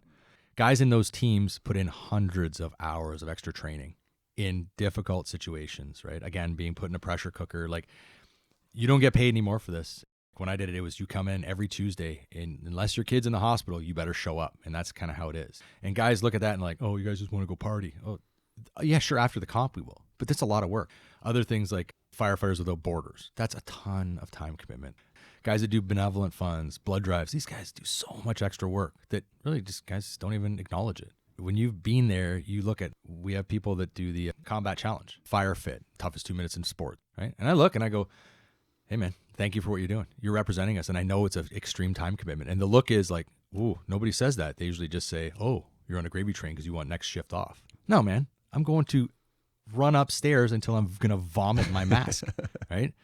So that is so appreciated. Every once in a while, you got to be the one person that says, hey, good job, instead of the other ones who say, hey, whatever. You mentioned earlier about guys trying to game the system, maybe like, oh, I get the same amount of pay and I'm at the quieter hall and I'm winning because I'm doing the least amount of work for the most money. Yeah. But they're missing out. I would definitely say so. I remember before I became a flight medic, before I got involved in special operations, or even when I was in special operations, I kind of didn't fully get it. And a lot of people look at, why would you do all that extra work? Why would you do all that extra work? Well, there's times when I'll land on a scene and those same medics that are going, man, when you guys aren't on calls, you guys are studying. Man, why would I want to do that? This is what I always say to them. They land, you're in chaos. There's like 12 people there and they want to know what you want to do. It's like, hey, I'm Mike. I'm here to make your problem my problem. What can I do for you today? And they are so relieved that that problem is no longer theirs. The pay is not more for doing these extra things, but you know what? The rewards, and also there's not a sense of panic. You know, you did tech rescue, right? You do special operations. People are like, oh, there's the men with capes. Oh, the superheroes are here. Someone's pinned in a car. They're like doing the wave. Come on over here. Cut them out. Like, yeah, man, sure. Tact, discretion, diplomacy. Let's do this. You got to really do that. But, you know, talking down to guys that, you know, are making the effort, it's a way of these other people of just causing a distraction from them, right? The fact that they're not. Yeah. I'm secure enough in my own skin that you can say whatever you want to me. Trust me. It gets said. I'm fine with it. I don't care. If I know I'm doing it for the right reason, and again, there's that word integrity, right? Like, I don't have anything to prove to anybody except to myself. And part of you enjoys it. You have fun. Yeah, I really do. Yeah, we're at a point right now where we're literally every day doing confined space, every day doing ropes. Right now, we're concentrating every day doing more trench, high level trench. We used to get trained 45 minutes every 3 years-ish, maybe if you're lucky for trench. You know, I just did classroom 40 hours. We went out in the pits and said, okay, let's shore this trench. And, you know, with that extra knowledge and training and critical thinking, the guys figured out a system. I was like, this is advanced. Like, this is the most advanced in this country right now, what you just did. And I didn't even have to coach you through it. So those critical thinking skill things, like that's where I may have those, the critical thinking skills. And I definitely have them from being a critical care flight paramedic. I was talking to my chief of training the other day around other people. And I said, yeah, policies, I kind of, you know, they just kind of fall into place. And she kind of didn't like that. And I was like, well, what I'm trying to mean is, if I take it, for example, as a flight medic, when you come right out of school, they give you 5 or 7 medications. I don't know what it is, right? And they teach you like, this is pathophysiology. But you're going to follow these orders anyway. So you'll stay within the boundaries and keep them safe. Then when you become an advanced care medic, they give you more leeway, more medications. And then the big thing, this is where the big jump is. And a lot of people don't know this. When you become a flight medic, you go from advanced care land to advanced care flight. And your medication list goes from, 20 to over 60. Wow. Right? Tons. But that's like 2 years of school roughly. And like I wore out a medical dictionary just because now I got to do doctor talkie. I don't know what these words mean. So they give you this massive scope of practice. But then when you become a critical care, it's around 2 years of school, maybe a little bit more, same thing. But it's only like a 10, 15 drug jump. Well, why is that? Because they're teaching you critical thinking skills. You're not following protocols. You go, the patient's blood pressure is doing this. They're tachycardic because of this. Why is this? I can treat this with these 4 drugs or these 2 or this or combine this, put all these things together. So it's a massive amount of school to be critical care. And then now you can make those decisions without, depending so much on that recipe book. That was my point. When you become super proficient at being a firefighter, all of us may know the how to fight a car fire policy just for the exam purposes. But when I approach a car, I don't think about my policy. I think about that bumper could do that. Those tires will do that. Anybody's been next to a transport truck where a tire goes, that'll happen once. And then you'll know to stay away from that tire that's on fire, right? But boom, which looks really good on the news, right? Looks like, man, that tire just blew up and those guys didn't even flinch. So I'm not saying don't follow the policies by any means. What I'm saying is like, we don't have a policy on firefighting. If this house is on fire and I'm going in, they don't give me a policy. You need to know how to be a firefighter. Some of the people I work with, they like that term critical thinking. Rope rescue, this is how you tie an anchor, that one way. Critical thinking. We have 4 or 5 different ways we can tie an anchor, putting this system together. And that's what I really wanted to do with Trench, is design a course where it's not just a 45-minute. These guys know exactly all the soil forces. I'm not saying they're going to teach you tributary areas of a soil force at 20 feet down in a 16-foot whatever, right? I'm going to explain it to you once and go, this is why we do this. And I felt so good the other day when crews brand new to Trench came out and went, boom, we'll just do this. We'll shore this. We'll use this. And I was like, oh my God, this is amazing, right? The other instructor that's with me, very switched on guy, he looked at him afterwards and I was thinking it, but the other guy said, you guys are at a level here, day 2 of live, that we were better at after doing it for 15 years. So that is the critical thinking aspect of firefighting and rescue. And that's that's super important to me. And I think that, when I explained it to some really smart people that I happen to work with, they agreed with that term and they love that term. So hopefully that term starts to be commonplace in the fire service, right? I'm not going to say I'm not following policies. Yeah, what I'm getting is policies don't create knowledge and experience and skill. Yeah. You get the people that have the knowledge, experience, and skill, and you make them write the policy. Right. You follow the policy until you kind of figure it out. The policies that keep you safe-ish, right? But with your knowledge, like you said, knowledge, experience, okay, I'm going to deviate a little bit. And that's why they're guidelines most often. And they've changed the term, which is so much better, because I don't know, call that followed a policy. Like, it's always something. Ice on the sidewalk, and I write neighbor, wind. But they're a good start. Yeah, they are a good start, yeah. Has anything from competition translated directly to fire incidents? Yeah, 100%. When you do competitions, you've got to play that game so the judges can check their little sheets in the box, right? You say all the right words, patient access, all these things. But what it really does is when you go to these competitions, you're going up against some really good people. So they make them very complex incidents. And I wouldn't even say simulated, because they're really smashed up. And, that really is an armored car on top of that other car. And if you do something wrong, you could get hurt. So we'll always say, like, plan A is modified roof, plan B, full side, whatever it's going to be. When I'm doing a plan A, I'm looking for plan B. And that's just ingrained into your head because it won't leave you. But like we were saying with training, it comes naturally. So when you do that at a high level of competition, your brain just automatically, that's how it works. There's a saying in Brazilian Jiu-Jitsu, right? The harder you train, the luckier you get. Or you think you die. Those are 2 things that you live by.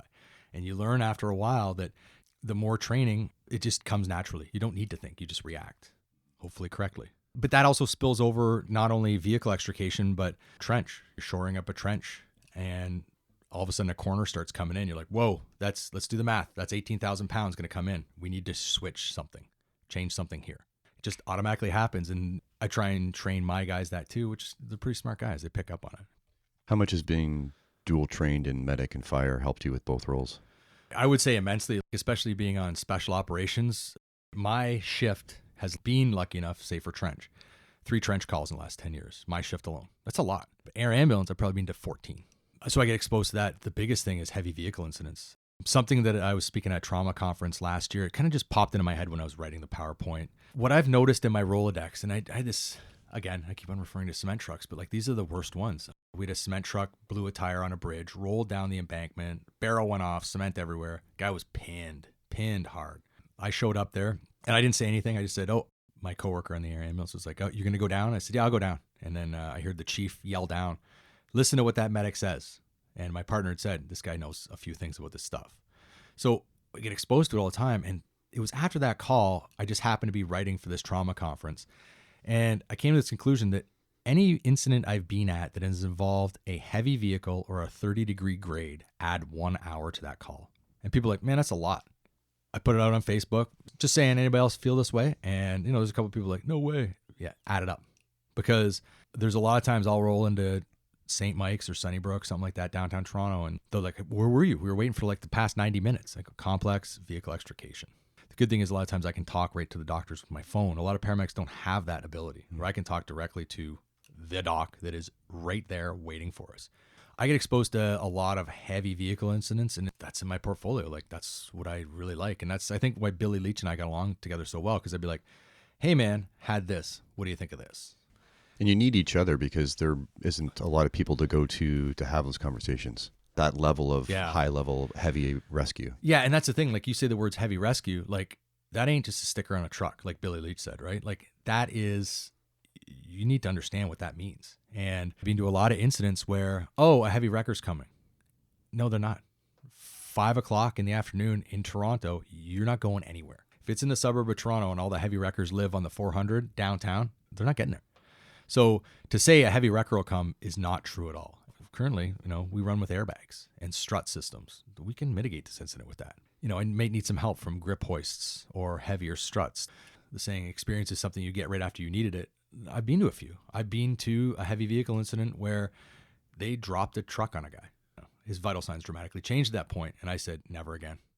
So I really took that on. Like, I don't even really think people there even understood what had just happened. The good thing also about working air ambulances, you literally get a bird's eye view and you go, this is what's happening. I'm getting an update on my phone. This is what's happening. And I have the luxury of not showing up and going, holy cow, this is what's happening. I have the luxury of being far away first, getting information and trying to formulate a bigger rescue plan. But us on the fire trucks, special operations is usually the third, fourth truck in. But if there's not proper radio communication, and when you're standing right next to that truck, you may not see the full picture. And it's given me a bigger Rolodex of incidents to draw from, which every day I look out the window when I'm working there and go, we're super thankful to have this. I'm very lucky. I never forget how lucky I am.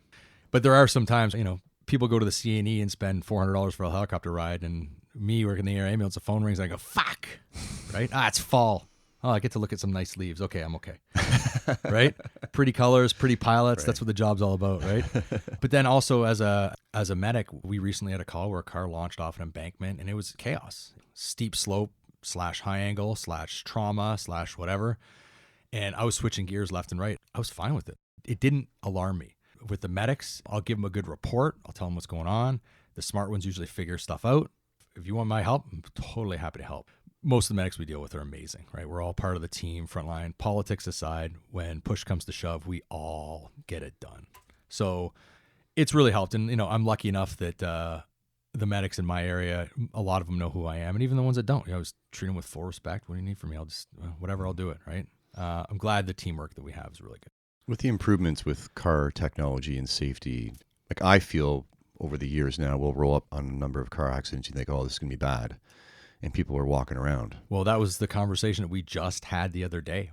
Like I said, my last year on the rescue before I became an acting, 44 extrications on that truck. And now I asked the guy there, was working at my station, I go, hey man, what are you guys doing? Like one a month-ish, something like that? Like, cause it's the busiest stretch of highway. He's like, probably once every 3 or so months. I was like, whoa, that's changed. But I've noticed it. So I'm just like, am I just not getting these things?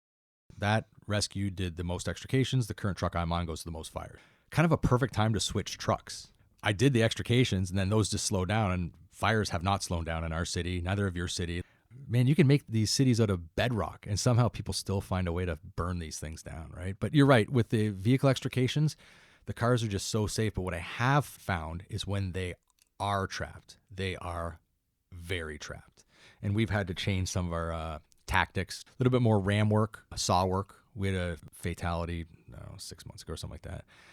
And as soon as I jumped off the truck, I was like, ram and saw, guys. That's all we need. That's what got him out. But that's also from the Auto X stuff. He's like, boom, I got my plan A. This is what we're doing. Plan B, I got that in the back of my head, but this is all ram and saw. And that's what they do with the Auto X comps. They hide you, and then you turn the corner and go, surprise. You got your game face on, you're ready to go. Yeah, it's funny you say that because we just had that conversation last shift. Like, man, we're not cutting a lot of people out of cars lately. But it does happen. As much as the fires are still occurring, do you feel there are as many worrisome ones that would give guys some pause? Do you worry sometimes that newer firefighters, they don't get scared often enough to have enough respect to reflect and then think, oh God, this is what this is? It kind of depends on what station you're at. We were saying last year, it's like, oh my gosh, we're like running one fire a day. Maybe it's a kitchen fire, maybe it's a basement fire, but on average, we're going to a fire once a shift-ish. And then it kind of just dried up the last few months. So pump at my station, that whole truck is like always staffed with new guys. And those guys get to see a lot of stuff, whether it be medical, MVCs or fires. we have a lot of fires that aren't that bad, but then when they are going, our basements, like they're hot, man. Like they're so hot and you're going in blind. It's hard to relay that, though. I feel, hope to that new they're people. nervous because I'm nervous. Right, but they might not be. I think that's what I'm trying to drive at here. Yeah, well, that's funny. When you teach them in colleges, like the reason I quit teaching at one college was, they went to a burn tower that was a propane prop. And I was like, get down, it's hot. They're like, no, it's not hot at all. And they're leaning up against the wall. I'm like, okay, pretend it's hot. Right. And they're going in, bing, bing, bing. They're hitting the sensors. And it's just like, all right, I'm not doing this for the money. The money's not that good. And I'm not teaching. I can't live with this. And previously, throw a bunch of pallets on a bunch of hay. You could show them thermal layering and banking down and take your glove off, feel the heat. No, safety, right? Take your glove off. And for every foot, they say sometimes it's 100 degrees in some fires, right? So feel the heat a little bit. And now it's just like, this is why you need a truck with senior experience on it. I'm sorry, maybe not senior in years, but somebody that has learned something in the past. They say, oh, you're a young department. Okay. A lot of guys that do their first year 30 times on a job. Okay, sayonara. But then you get a captain that's been on for 15 years, it's switched on, it's busy stations and actually learned and listened. How do you balance all these things and family, being an instructor, special rescue? Oh, Google Calendar and forgiving wife, I guess. It's not easy. The outside instructing's taking a bit of a back seat for me, even though I truly love it.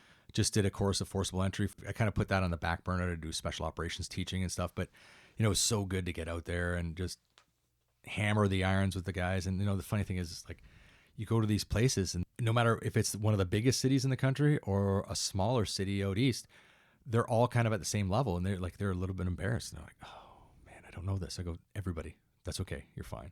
So balancing that was a 4-day trip. So that was a little hard. Air ambulance, I just give my schedule, fill that out a month in advance, and I'll fill in the holes with everything else. But the thing is, work is not my priority right now. It's my 3 and 6-year-old. It's 100%. Family is always coming first because these are days I'm not going to get back. Every day I drop them off at school, I get a picture of all 3 of us. Wow. Every day. It's hard when you live downtown Toronto, people walk in front of your camera. Happened this morning. I'm like, you didn't see we were actually posing? It's not an easy juggle. Once my kids are sick of me when they're older, then I'll probably do more. Retirement's 9 years down the road. So I'll just do more instructing where it fits and keep working on the air ambulance. People always see me, oh, did you quit the air ambulance? I'm like, why would I do that? 7 years of school, I'm just going to flush that down the drain. Plus, it's fun. You like getting pushed. Again, like I said, pushed out of that comfort zone. And you were mentioning that the doctors hammer you pretty hard every year. Yeah, the yearly recertification is it's 4 days of every day is a different physician. So an emerge doc, an ICU doc, a pediatrician, and they just bash your skulls in. It's funny. I see some medics, not my coworkers, but other medics. Oh, I have to do my yearly recert, and they're all nervous. And I'm like, okay, well, I'm recerting for like 90 drugs from doctors that know a lot more than I know. And I can't wait to do it. Like I literally have so much fun. If you look on my Instagram, like last year, I was with 3 of some of the most seasoned medics in the country that are critical care, high time. And we had a blast, laid back, making jokes, but really getting pushed. And a lot of these scenarios, they'll push you to failure. They'll push you. This patient will not survive, but they still, well, you held on really long with that. Because the next one might. It really excites me. Like I said, it's weird. We had some new people to the air ambulance world and I see them coming out of there. They're sweating. They're red. Look like they want to cry. And I'm like, let's do this. Who wants to do first scenario? I will. And who's kidding who? First scenario is always easiest, right? But, But I really enjoy that challenge. Again, like getting pushed out of my comfort zone. I thrive on it. Tell me about being dropped into Algonquin. Oh, yeah. That was an interesting call. My partner I was working with that day doesn't like the sun, doesn't like water. And we had to get somebody that was injured. And the only place they could land, they looked for like 5 different places to land. And all they could find was this little rock. It was probably 6 feet by 4 feet. So they put the helicopter down. We had the door open already because we were looking for somewhere to land in the back. And they put the one wheel down on the rock. And here we go. We climb off with our bags, drop on this rock. And the helicopter takes off and you're like fingers dug into the rock. And you're just like, please don't let me get blown into the water. I mean, I'm not going to drown, but I don't want to get wet. And there's these people in a canoe. They're nearby. And I'm like waving, can you guys come over here? And they're like, what?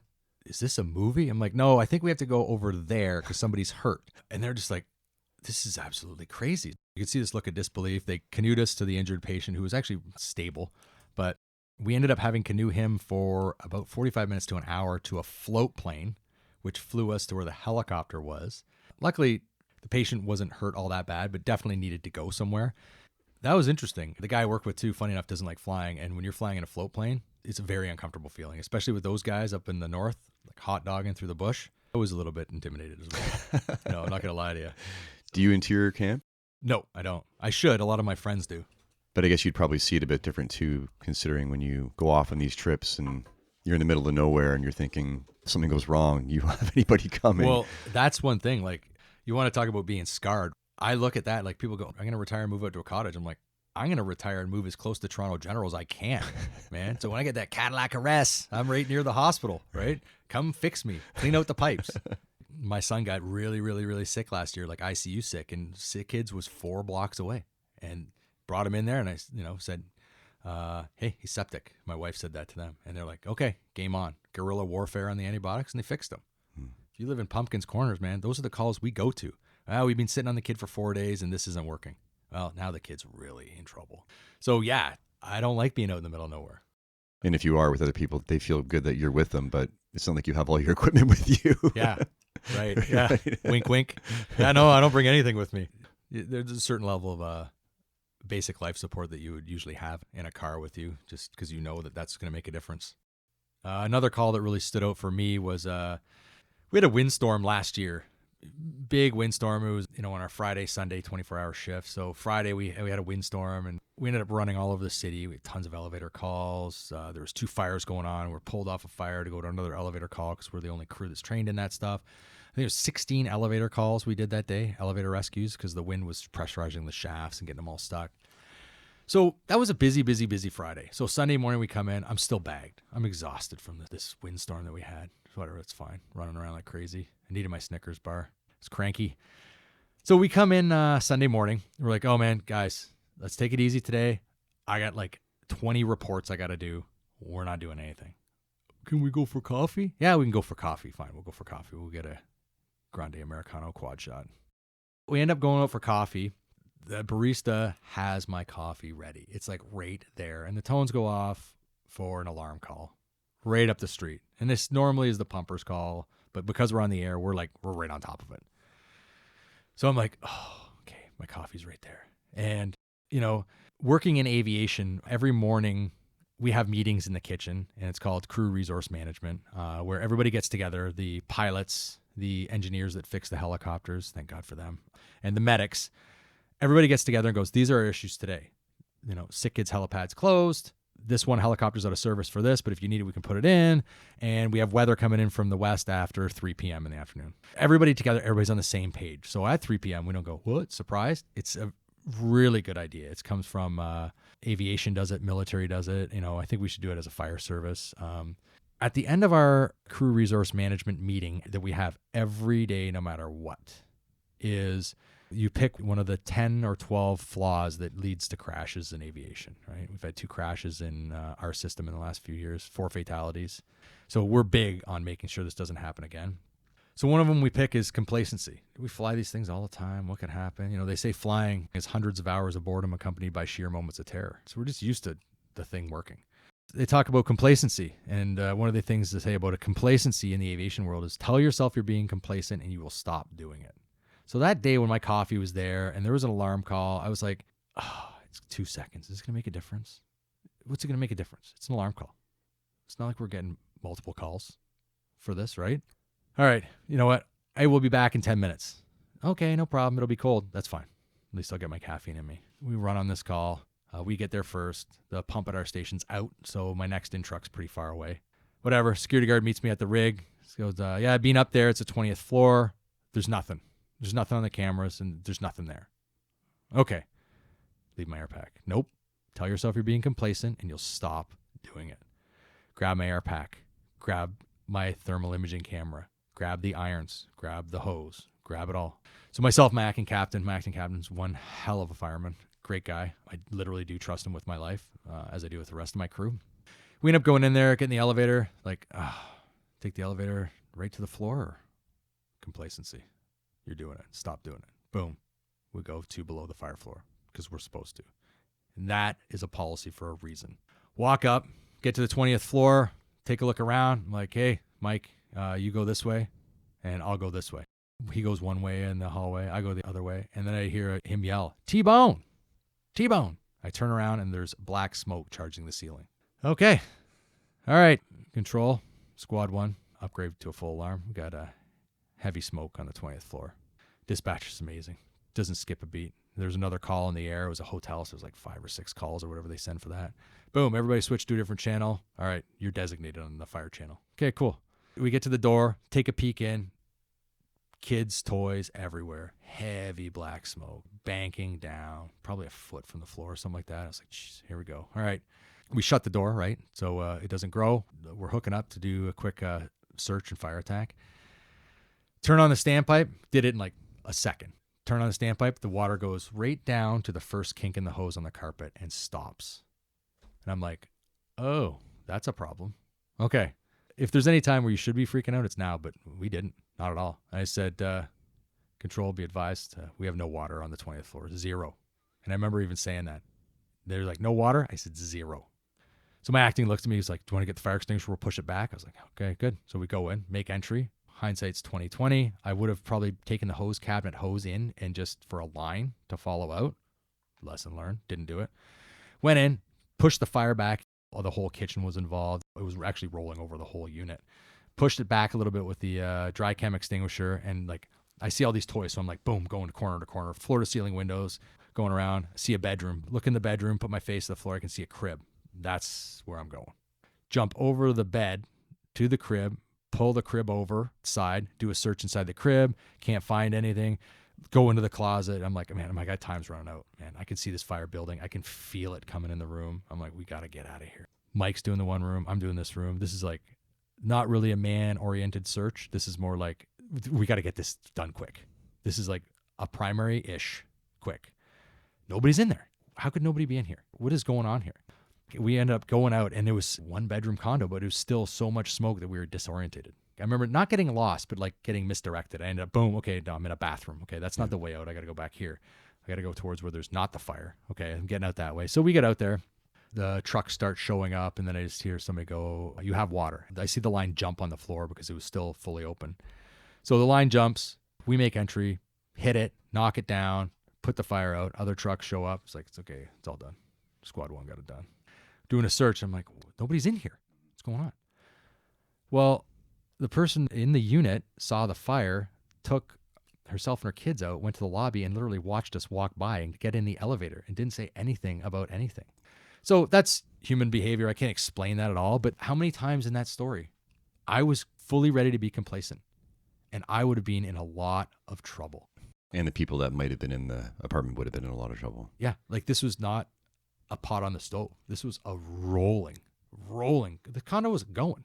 And that was a few times in there where I'm just really glad that aviation phrase that is drilled into our head all the time, tell yourself you're being complacent, you'll stop doing it. That saved my butt that day. And you know what? I got 9 or 10 years left. That call is sticking in my head forever. You get close, I'm 19 years on. Nothing's happened. Well, things have happened, but really, what could happen? So that is one that I like to tell because it's one that really woke me up a lot. And I've never been complacent, but that was one where it was just that day. It was just that day. I was so tired. And I was just so, nope, always do it. So now I will always do it. Where did Brazilian Jiu-Jitsu come in? I've always kind of done martial arts my whole life, but I was doing like the Wing Chun, Ishinryu, and then some boxing. And then a bunch of years ago, I actually started backwards. I did a little bit of MMA sparring with guys that taught the different martial arts and their own hybrid theories of what martial arts were. Trained with a guy that's now in the UFC a little bit, like one-on-one training, and he was really good. Misha Serkinov, awesome dude. Just a destroyer. He's a tank, but the most respectful human being. And then I was like, okay, you know what? I want to start specializing. So, you always get nervous and, stepping into the Brazilian Jiu-Jitsu place the first time. That is the hardest part, is walking in there the first day. The first few months, I wanted to quit. I was just rolling with the wrong guys, right? High-ranking guys that were kicking the shit out of me. Then some other guys kind of took me into their wing. It's like, don't roll with him, roll with this guy, roll with this guy. And it's funny, too, like the black belts are the best. They're very few and far between in this country. But the black belts will let you get them in some danger, and then they will take it out. And they'll put you in a little bit of a danger and help you get out of it. That's what I really like about it. There's one guy that I roll with, literally 138 pounds. And he tells me that every time we roll. it is like getting caught in a machine. Like I've had other Brazilian Jiu-Jitsu guys go like, man, like you got like man strength there. Like you're hard, but I'm not a black belt. Like the technique, and again, they do it without even thinking. You think you die. And it's something I was going at hard for about 3 years until I tore my bicep, and Brazilian Jiu-Jitsu tore it more. So I kind of slowed down on it a little bit. And now I kind of look at it. I was talking to a guy from Brazil and he's like, no, we don't aim to be a black belt, which I never really did. I just didn't want to be a white belt. Who does? But they basically like, yeah, it's like going to the gym. We go, we work out, we roll, we have coconut water, we hang out, we talk. And I'm just like, man, I had the wrong focus. You're looking at this end goal of this black belt, but it's more about the journey. Is that a fault with us in the service that we see something and we feel like we have to go to the nth degree with it, whatever we pick up? Like I find that with guitar and maybe singing too. People ask, how long have you been playing for? And it's like, well, you tell them and it's like, that's a long time. And you really think about it. You should be a lot better than you are. How long is it? Go 5. Yeah. And you look at that amount of time, if you went hardcore into something, how good you would be. But my question is, do you really have to take everything in your life and make it to black belt level? No, there's an awareness operations at technician level. The biggest thing with me is just be a good firefighter. Know how to stretch line. After that, if you don't want to be involved in special ops, don't do it. You need to know how to be a firefighter because these things are growing faster than they ever have. And, you know, you're putting my life on the line. If you're not stretching a line in and I'm coming up as the 4th or 5th truck and now my crew or another crew has to fix something that you have not done, that's a problem. And it's firefighting. Sure, it's a lower incidence, but there's many, many mornings I come in, open up the cab to check in my stuff and it smells like a bonfire in the rig. We go to these things. And the worst thing is when you go to a slower haul that doesn't go to a lot of them, those guys should be out drilling more. But that's a hard sell. But if you come to a new level of wisdom with hobbies outside, that you don't necessarily have to be a black belt and all those things. When I tore my bicep and I couldn't fight for a little while, I was really disappointed because I was like, man, I was really going hard at this. I'm accelerating through it. I'm learning a lot. And boom, you tore your bicep. It's actually misdiagnosed as a dislocation. So I went back into Brazilian Jiu-Jitsu and I tore it more, like a lot more, almost completely. I was like really bummed out. What am I going to do? Then I heard this, hey man, the goal is not to be that. The goal is to have fun and do this and learn and learn. Personally, it's funny when you do Brazilian Jiu-Jitsu, or I also do Muay Thai as well. Some of the friendliest people on the planet, both places, just could rip you apart or punch your lights out, but the nicest people. My goal originally was self-defense, protect myself, my family. I take a walk down Queen West downtown, which is my neighborhood. A guy of my build, for some reason, attracts drunk idiots to try and pick a fight with you, right? And it's like, I don't know, why? So it's self-defense, but then you kind of get this, when you go really, really heavy and hard martial arts and you gain your confidence, you almost treat it like dog shit on the sidewalk. You just avoid it. You don't want to step in it. You don't want to get involved in it. You don't have to clean it off your shoe. You just kind of avoid it. And I find the more martial arts I do, the less I'll road rage or get angry. Or if somebody like road rages on me, I'm just like, okay, that's fine. That's totally cool. I've done 10 years of yoga and they're like, oh, yoga chills you out and all this stuff. Yeah, kind of. It's while you're doing it's meditation and you can do, you know, visualization of the stresses leaving your body and everything like that. But it's fighting that's really calm me down. Yoga is good to relax and stretch. And it is good for your head. I do not argue that at all. But the other day we were in jiu-jitsu and I took my daughter there because it's March break. I was rolling with a high time guy, really high time guy. And he was just about to get me in a choke. I'm like, oh man, I'm going to be browning out blackout soon. But I looked and I saw my daughter look up at me and I go, see Parker, daddy's in a very, very, very bad position right now. But what daddy has to do is slow down, think about it, control, then get position and get out of it. So I said that to her and the guy he didn't let off. And I didn't want him to. And he did not let off. And she's watching me. And I got my way out of it. And then I stood up and as a joke, I was like, yeah, eagle rising from the ashes. Papa, let's go, right? But that's an example for life too, right? When you push yourself hard, then other things in life don't stress you out or get you as angry. Man, and I had fun. And even telling the story, I feel like energized telling the story because I just love that feeling of just like redlining it, pushing it. And the funny thing is about martial arts too, when you're fighting, and you start getting tired, they see it. So that's when they start going harder. So it's not like going to a spin class where you go, man, I'm going to go harder now. I don't choose that. It's the other guy that chooses how hard you're going to go. And they may be waiting you out. They totally are, especially in boxing or Muay Thai. People hold up their fists and they get all tense in the shoulders and they're just emptying the gas tank standing still. You just got to relax, man. Float like a butterfly. Sting like a bee. And I'll do that too. Hold my arms up really high and just like drop them down to where they can protect my face. And you just, oh, okay, relax. Because you can feel yourself getting tense because somebody's trying to punch your face off your head, right? So I love it. It's intimidating, but it gets to a point now, you walk into a new gym and go, yeah, teach me something. It's not as scary as it used to be. I'm learning something new, and they're all good people. Like with the bicep tear, have you experienced any other physical and mental challenges, setbacks during your career? Physical, knock on wood, no. Back, like chronic back pain, which, like I said, I started doing yoga like 10 years ago, and that really helped a lot. I enjoy it. It's something I have to do every day. Even this morning, I woke up at 4:30, had a workout before I came here because like my head needs it. I find that it makes my head work better. And I was talking to a psychologist, or I don't know what she is, but she does something with your thing between your ears. But she was even saying it changed the chemistry of your brain. And I literally will wake up at 4:30 like I did this morning, get a workout in before the kids wake up. I actually physically need it. You talk about mental possible setbacks, like we're talking about the ghosts. I was at a homicide once that I kind of recognized it as a homicide immediately, but it wasn't dispatched as such. That one, it comes back at you. And when it first happens, like you kind of shake your head and like physically shake your head and just like try and get out of it. But I found heavy physical exercise for me, it just peels the layers off. When I work air ambulance, it's an 8-minute bike ride right down Bathurst, right to the city center airport. I'm there. So a really bad call last year, and it was so bad, even my partner said, my last day on the aircraft, he was going on to a management position, and him and I are really good friends. He said, my last goddamn day on the aircraft, and I got to go to this. And he hands me the phone, and it was a horrific pediatric call. Like, we walked in there, medics were crying, hospital staff crying. And you walk in there in that flight suit, and they're like, looking at you, let's do this. Like that call, I just rode my bike, got on my bike, and the city is actually a pretty steep gradient from the water. When you're in a car, you don't notice it, but when you're on a bike, you notice it. But I just kept on going north, kept on going past my house, pass. I just needed it. I wasn't like a wreck, but I was like, I just need to peel this off. I need to diffuse what's in me right now. Switch the chemicals in your brain. Yeah, switch those chemicals. Every morning, my cup of coffee, I don't watch the news. I sit in my hot tub and look at the stars and the clouds at 4 a.m. No phone, no media, no nothing. Last night I was going to go sit in the hot tub for a bit. I was going to pick up my phone and bring it out there with me. My head just felt like tense, like I was saying the shoulders when you're fighting. And I put my phone down and I immediately relaxed. And I walked out there and sat in the hot tub and looked at the stars. 12 hours ago I did that, and it's just like, man, those phones change your head. And I put it down, I felt better. So you've discovered a good balance. Yeah. Of the high intensity pressure cooker situations and the complete. We call it meditation, call it whatever you want. Be with your thoughts, be with yourself.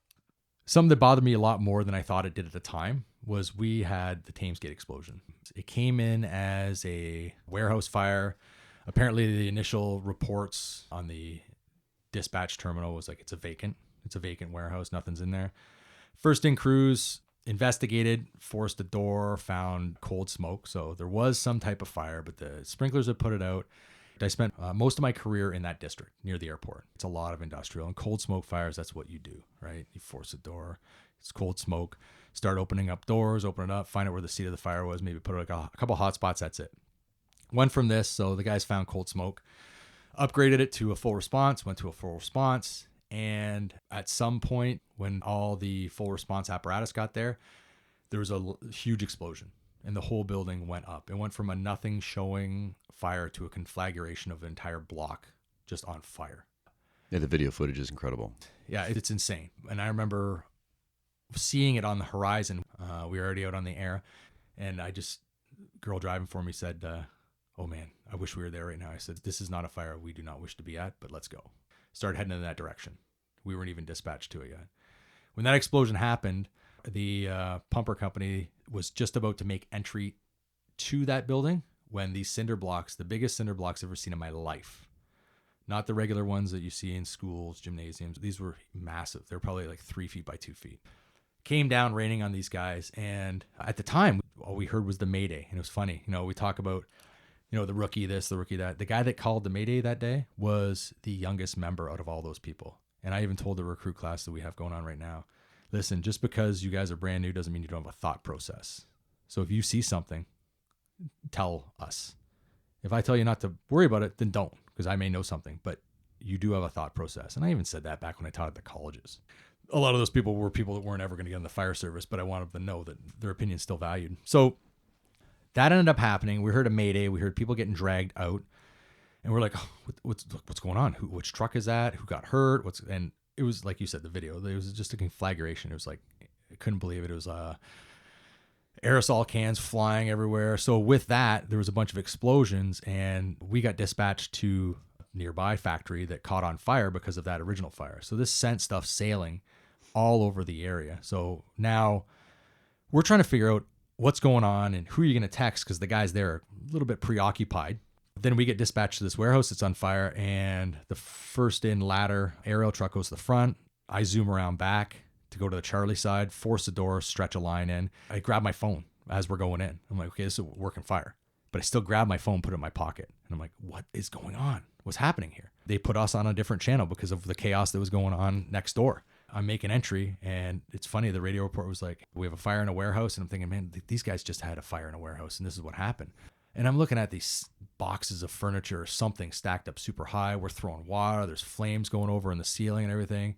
A district chief's yelling at me because we're in too deep. And it's like, I'm not too deep. There's a door right there. But they can't see. And with the chaos happening, they're like, not again, not again. We had to handle that, put that fire out, and still with like no information. It's like, what happened? And then I'm getting texts. They're doing CPR on somebody. I was like, oh, who, what? Then I find out, yeah, it's these guys. And one of the guys was the guy that was a rookie on my truck a long time ago. And I was like, oh, Jesus. And him and I had such a good rapport, right? And every time, we'd see each other, I'd mispronounce his last name, he mispronounced mine, and we just start laughing and everything like that. Just a salt of the earth guy, just a great guy. The captain that got hurt was a guy I studied for my captain's exam with. The other two guys that got hurt, I said this was my district for most of my career, so I knew all these guys very, very, very well. And, I got to give thanks to the paramedics there that night. They did something to save his life. I can tell you from experience, a lot of paramedics wouldn't have done it or thought of it or even gone. These paramedics went into that conflagration, put high risk to themselves to do that. So I'm forever thankful for what those guys did. So this call happens, and I'm like, okay, where do I put this? One of the guys, the guy that was my rookie years ago, who I just consider a friend now, he had 42 broken bones. He's at the trauma center downtown. Nobody's allowed to go see him. Okay, cool. Nobody's allowed. So I land on the roof there 2 days later, and I go down to see him. I go in and I go, I'm looking for so-and-so. I'm looking for Tim. I talked to Tim about talking about this, and Tim said he's happy to hear talking about it. Went down, looked in the room, and I said, that's not him. And they said, yeah, that's him. And I looked at the chart, and I was like, that's him. Oh my God. Edematous, swollen, huge, intubated, all sort of stuff. And I'm like, oh, it's not good, man. This is not good. But if anybody can help him, it's them. St. Mike's downtown. If anybody can help you, that's where you want to be. And they, like I said, the quick actions of the paramedic. He was not in a good position for a while. And I used to go down and visit. It was kind of a thing when we'd land at St. Mike's. They know that I would go up to the floor. Give me a few minutes. I got the phone on me. If we got a call, let me know. I'll meet you up on the roof. So then the first day came where he was alert and oriented. And I walked in and he saw me. He was really excited to see me. It was almost like what we see each other like on the fire ground, like mispronouncing the name and, joking around and laughing. And I was just happy to see that person there again. He was there again.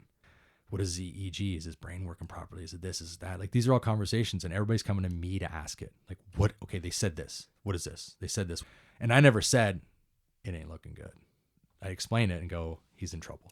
He ended up through rehab, extensive rehab. He's the only guy back at work now, and his spirit is still there. And like I said, I talked to him a few days ago, and I said, look, I'd like to talk about the Thames Gate explosion. I said, the reason I want to talk about it is because I didn't even realize how badly it rattled my cage. I knew that night was chaos. Everything happened that night, and I was just kind of concerned with make sure that he gets back, make sure that everybody's okay. Talk to them. I even changed the ringtone on my phone to the super loud. When him or one of the other guys would text message me, they were involved. It was like this super loud. And people were like, what is that? And I'm like, it's the loudest text message tone I can get because I don't want to ignore this. I'm not ignoring him for 10 seconds, getting back to him. We talked for a long time, but I didn't realize it. That was April 2014. I go to barbecue and I'm like, oh, it's 4:00. I might as well have a beer because I'm going to barbecue soon. I'll just have a drink. Oh, I barbecue. You got to barbecue with beer. And I'm making excuses and stuff like that. And then it started just to become a habit. And then my wife one day said, you're drinking too much too early. I kind of like stood there. I was like, well, I'm barbecuing. Like, you make excuses for it because that's what people do. And then she said, you're on edge all the time. You're cranky. You're talking about this. She goes, I can tell by the things you say, you wished you were one of them that night. And I was kind of like, oof. Oh, I know. It's hard to say. When she said that, it kind of like gave me the feeling it just did right now. I just like, holy shit, man, this did fuck me up. It's the thing. You get bad calls, the kid calls, the family member that you have to deal with. You know, you got to explain to a family member that your loved one's passed. Those are the ones. These are the ghosts. These are the ghosts. But this one was one, it didn't look like the other ones, but it's the one that affected me the most. You know, when you get these bad calls and you, like I said, you kind of shake your head because you just got to try and get it off. And for me, that lasts like 10 seconds. I'm like, okay, that call's gone. I shook my head, take a deep breath. I'm good. But there's people who live with that 24 hours a day. And I couldn't imagine that. Now I see why people don't end up living with it, right? Yeah. They end it. Luckily, I don't know what it is in me that just, I can diffuse it. But then obviously with this, and I wasn't depressed or anything after the explosion and everything happened, but apparently from others, my family, which is the most important to me, that's where it was being affected. And I was like, whoa, oh man. And you needed them around you to notice it. I didn't. Because the change was slow? Yeah, it was slow. You know, you're just encroaching on a bad area. You're encroaching, and then it becomes comfortable, and then you encroach a little bit more. That becomes comfortable and encroach. And I could see if somebody wouldn't say something, you have a beer at 6 o'clock, you have a beer at 5 o'clock, you have a beer at 4, and all of a sudden it's 10 a.m. and you're shit-faced. I was really glad that she said that, and like it rattled my cage. It was good that somebody was there to realize that for me, because I didn't. And you wouldn't have seen it at work, because it's not like we drink beer at work or anything, right? Did you witness other people struggle? And in different ways? Yeah, I had another coworker that got in trouble for screwing up on a call. And the thing is, like, when you screw up on a call, you know, you kind of admit it. That's where it diffuses it. You stop. I screwed up. What can we do to mitigate this? He kind of just spiraled, and still, you know, things got worse and worse. And I think he turned to alcohol even more and more and more. And the worst thing is like, we could all see it. And I remember the last time I talked to him, he's like, oh, we're going to get together for the birthday parties and we'll do this and that. And I was like, yeah, I was like kind of dismissive. I just saw him downtown on the street and I was kind of like, man, this guy's a mess, man. Like trying to distance myself a little bit. Like we were really, really good friends. I did the opposite of what I should have done. How much more can I help? And that's kind of something that I kind of wish I did more, because then all of a sudden, boom, he's in the emergency room and then he's in the ICU and now he's dead. That was a struggle, and he was a good friend of mine. And my locker currently, I open my locker and his picture's right there. So I see it every day. I mean, I should have done more. And, you know, I even wish that text message that he sent, the last text message, you know, your phone automatically deletes it after 30 days. I wish I had screenshot that or took a picture of it. Hindsight's 20/20, right? Like, what can you do? But And there's a lot of other people around him in his life, and it doesn't always have to be. Well, and I definitely wasn't the closest, but I was not the furthest. And we were a lot tighter previously. You see his picture, my old Facebook pictures and stuff like that. Like, we worked together a lot. Relationships ebb and flow. But do you openly, obviously, talk about it with your crew? Like, your crew's got a good open rapport of... Oh, amazing. What we did for special operations, we kind of revamped our shift. We basically said we want a senior guy, we want a guy with some years, and we want somebody that's brand new, all with different skill set. It's funny, when we wrote the skills inventory sheet, air quotes, for special operations, you know, people are like, well, what is this? How I have to write a resume to be on this truck? And it's like, no, it's a skills inventory, which some people took offense to. But, you know, we're just trying to put this together. Maybe there are sleeper cells out there of guys that are great. The junior guy on my truck is amazing firefighter. Didn't know him before he showed up on my rig. Great at construction. You know, I may know stuff about trench, but I don't know how to build a 7x7 LVL like he does. And that's what he does. All the guys, I'm very lucky. Like, it takes a lot of work to be on that truck, but it's so worth it when you get to work with guys like that. And it puts other calls in perspective that aren't as severe. Yeah, totally. Yeah. What have been the most challenging and satisfying parts of being an instructor for you? So as an instructor, doing any public speaking, I prepare far, far ahead. I wanted everything to go really well. So last course that we did was out east, and it sounded like things were disorganized. I was like, oh no, it's going to be a nightmare. So I got a hold of the guy in charge out there and told him, we need this. And, you know, Brass called the guy out there and got some tools for me to go there. Like, everybody kind of came together, and it turned out that the guy that was in charge for that city had everything more perfect than I've ever seen it. So I over-prepared, but I'd rather over-prepared. This is my reputation, but it's not only mine. It's all of my co-instructors that aren't here. Their reputation's on the line. It's really good to have a class be engaged. So I over-prepare. I'm nervous. But then once I stand up in front of the class, I just go. And I was the same way with Trench last fall with all the provincial partners and everything. Feedback is huge. Yeah, totally. I love it when they say it's the best course we ever had. And Brass and I were just at a course far away from here. And one of the training officers was in the class, and like 2 people were like, "This is the best course we've ever had." And the training officer's like, "What the fuck?" And he wasn't kidding either. He was like, you could see, he was like, "I'm right here," right? Like, well, they met out of outside training agencies, obviously, right? Like, so again, tact, discretion, Save diplomacy. a little face. Yeah, tact, discretion, diplomacy, right? I'm so satisfied when the course is over, and then you build these friendships, and like you get to teach with guys. Taught with a guy from Boston, Kenny Hayes, amazing dude. He's a RIT specialist, Mayday. You learn so much from each other. You learn so much from the students. You hone your own skills. Like I said, I haven't done a forcible entry class in a while, but I still know how to run it. I still know how to hit the irons. I know how to tell people how to do it properly.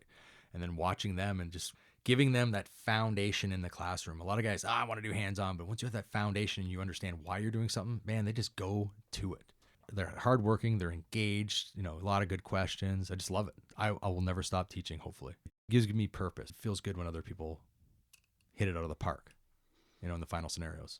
What are your thoughts on the concept of brotherhood and firemanship? I would look at those as 2 different things, and I may be off the mark on that. So there's like brotherhood would be, hey, man, he's a good dude. He'll give you the shirt off his back. Whereas firemanship is, man, that guy knows how to force doors. That guy can stretch a line up a stairwell like nothing I've ever seen. I think one is very skill set heavy, while the other one is brotherhood. I'm just trying to think of another word for it. Guys just get it. Relationship based? Totally. Relationship based. There's a lot of great guys out there that you would love to hang out in the kitchen with. But there's other great guys that you want to be there when it's hitting the fan. And that's the thing. Some of the guys that aren't the best at firemanship are amazing with the brotherhood. Like, they're just good people, right? So you can't really, how do you discount that? I don't know. It's kind of a tough one to answer. I think that both are important. If you have both, which we know a lot of guys that have both, heavy. And those are your 1%ers or whatever they call, right? They have the brotherhood and they have the firemanship and they want to share information and they want to make sure other people do well, empower them. The empowering part, that's part of the brotherhood. But if you don't have proper firemanship, how are you supposed to empower people with your lack of knowledge? The best guys have both. And if you can't have both, I wouldn't say one's more important than the other, because at a working fire, I'll tell you which one I want. Right. But around the hall, I can tell you which one I want too. It's nice to have nice guys around, but if you can't help me when I need it, if you can't force a Charlie side door and I'm trying to get through it, that's a problem. And it's not that hard, like the firemanship stuff. It's just, you have to want to learn.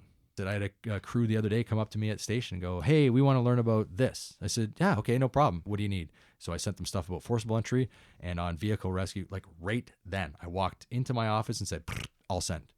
Like, holy cow. That's when you got to do it. Yeah. You just asked me about it. I'm going to give it to you. What am I going to say? You're not in my district. Whatever. Take it all. Take it and learn from it. And if you want more, I'll give you more. As an instructor, always show them how to do it first. You put the irons in somebody's hands and go, "Okay, force this door. Nope, you did that wrong. Nope, do it this way." No. Show them first. The end result. You got it. What the goal is. Right? If I want to trick my students, I'll hide their car keys. I don't want to throw the irons in their hands and say, "All right, let's watch you mess it up and I'm going to embarrass you in front of your guys." No. Let's do this. Like gap, set, force. This is why we do this gap. This is why we set. This is why we force here, right? Give them a full understanding of it and then walk them through it once slowly. Okay, you're going to do this, you're going to do this, you're going to do this. Whether it's with that, whether it's with trench rescue, where are you going to shoot your primary strut to protect the patient? You got 10 minutes to get that panel set in. That's our goal. That's our this. But this is how we're going to do it. Also having a sense of humor. They need that break throughout the entire process. I'm sure you've done courses where like, okay, this is my icebreaker. And there's some stupid video that everybody's seen on YouTube 100 times or on Facebook 100 times. Like, geez, you know what? The icebreaker should just be you. Hey, this is who I am. This is the experience I bring to the table. And you set the tone for the day or the week or whatever it is. I'm here to help you learn. I'm here to learn from you. I'm a laid back dude. This guy's a laid back dude. We're here to help you. I don't need an icebreaker. The sense of humor, all the guys that I'm friends with in the fire service are guys, the instructors, I became friends because they were good instructors and good people. We weren't all buddies that said, "Hey, let's all go work for Brotherhood Instructors." We got drawn to each other because of our sense of humor. They're good people, empowerment, all have strengths. What I like doing when I teach a course is use that WhatsApp and put everybody on it. Then throughout the week or days that you're doing the course, if there's any questions, people text it on that. But the better thing is sending pictures, and then you send the pictures and it doesn't downgrade the quality like a lot of other things do. And a lot of people have iPhones, some people don't. But this is an app, third party, you can just put in, I told the guys in the last course, I said, I do through the lock probably once a month. And people were like, really? And a lot of people said to me, like, I've been doing this for 30 years. I don't do through the lock once. It's not your game plan. You don't do it. And I said, I guarantee you once a month. And in the 2 weeks after I did that course, I sent them that WhatsApp. I showed them through the locks that we did because we didn't want to break anything. We went in and investigated. Here you go. I put them on video and said, look, through the lock. So I'm looking forward to getting stuff back from them. And then open lines of communication. If they contact me 3 years from now, whatever you need, man, happy to help out. Because I know that they would be happy to help me out. They are amazing hosts. So you've met a lot of people through instructing. You've probably mentored or brought on a lot of rookies. How long does it take you to size someone up where you know if they have it or they don't, or if they have the potential to have it or they don't? I don't know. Like that's a really tough question because a lot of people are really good at bullshitting, right? People sometimes have these prescribed answers to questions. What's your biggest fault? Oh, I'm a perfectionist. All right, enough with the shit. Maybe start asking different questions. What I value is guys that were in the emergency services before they got on full time. Like you're a volley, you're a medic or something like that. Like when I was on my interview panel, they said, tell us about being a team player. And everybody else talks about soccer and football and da-da-da. I said, well, when you're at a fire, if the guy doesn't open up the roof and give you, start venting, you're going to get the heat pushed down on you hard on your first in line. And your pump operator's got to make sure that you get water to that line. And I did that. And they're like, the older chief sat back and they're like, oh my, yeah, okay. This guy's not talking about soccer. He's talking about the game plan that we're going to hire him for. I don't know. I'm not on these panels. And the thing is like, I think I could be fooled too, but like, I don't know the hiring process. Like if we could get back to, hey, you went to college X. I want to talk to your instructors, but the instructors, and I know because I was one, we couldn't say anything negative about the student. How do you get around that? Like, I'll tell you, I did. They'd say, oh, do you know so-and-so? I was like, yes, he handed his assignments in on time. What about this guy? I would love to have him on my truck. He's one of the hardest working guys I've ever seen, but there's not enough of that. It's a crapshoot. Guy that I know that teaches for another college was apparently saying, or he's seeing, people are trying to get on the job because it's a good job with good benefits. Being advertised that way now. Ugh. Okay. But you know what? There'll always be enough guys and girls to do the job. There's going to be us that are going to be motivated. I know one guy is one of the best firemen on our job. He said the first 10 years he was just asleep. Just didn't realize it. And then something clicked in him. And I would have him have my back, which he wouldn't be. He'd be on the nozzle. He'd be grabbing that. Sometimes things just click with guys. And then sometimes things go the other way. When people get beaten down, they just turn it off. Usually not with those guys. And not a lot of non-motivated guys suddenly get motivated. I don't know what the answer is. Like I know I'm not even answering that question. I've never been on a panel. I've been interviewed, but I just don't like the rehearsed answers that we all hear. That I'm pretty sure I said I was a perfectionist as well, which I kind of am. But and now all these colleges are basically telling guys how to pass your interview. Check those boxes so the HR guy can do this. Best person for the job. Like take a name off it. Just everybody's a number. Get a third-party agency to do all the testing and just. All right, this is where it lands. This is who we're hiring. Yeah, it floored me interviewing Rob Martin, Dep Chief in Kitchener. Yeah. And he said that they have firefighters on their hiring panels as part of the panel. Well, that's good. Because I know nothing about human resources. So I may have a perspective that they don't. Maybe they can sniff out bullshit better. We're hiring now, and a lot of departments are like, oh, we're heavy on prevention, which those guys, the prevention guys, they save lives. This is why we don't have 250 people dying in movie theaters anymore, because the stuff they do before we get there, right? But now they're trying to train our firefighters to do that, which they do need to know that stuff, but they need to be firefighters first. Like that needs to be the focus. That's the most dangerous thing that we're going to do. Do you hire all guys from farms? I don't know. Maybe farms. I never grew up on a farm. It turned out okay.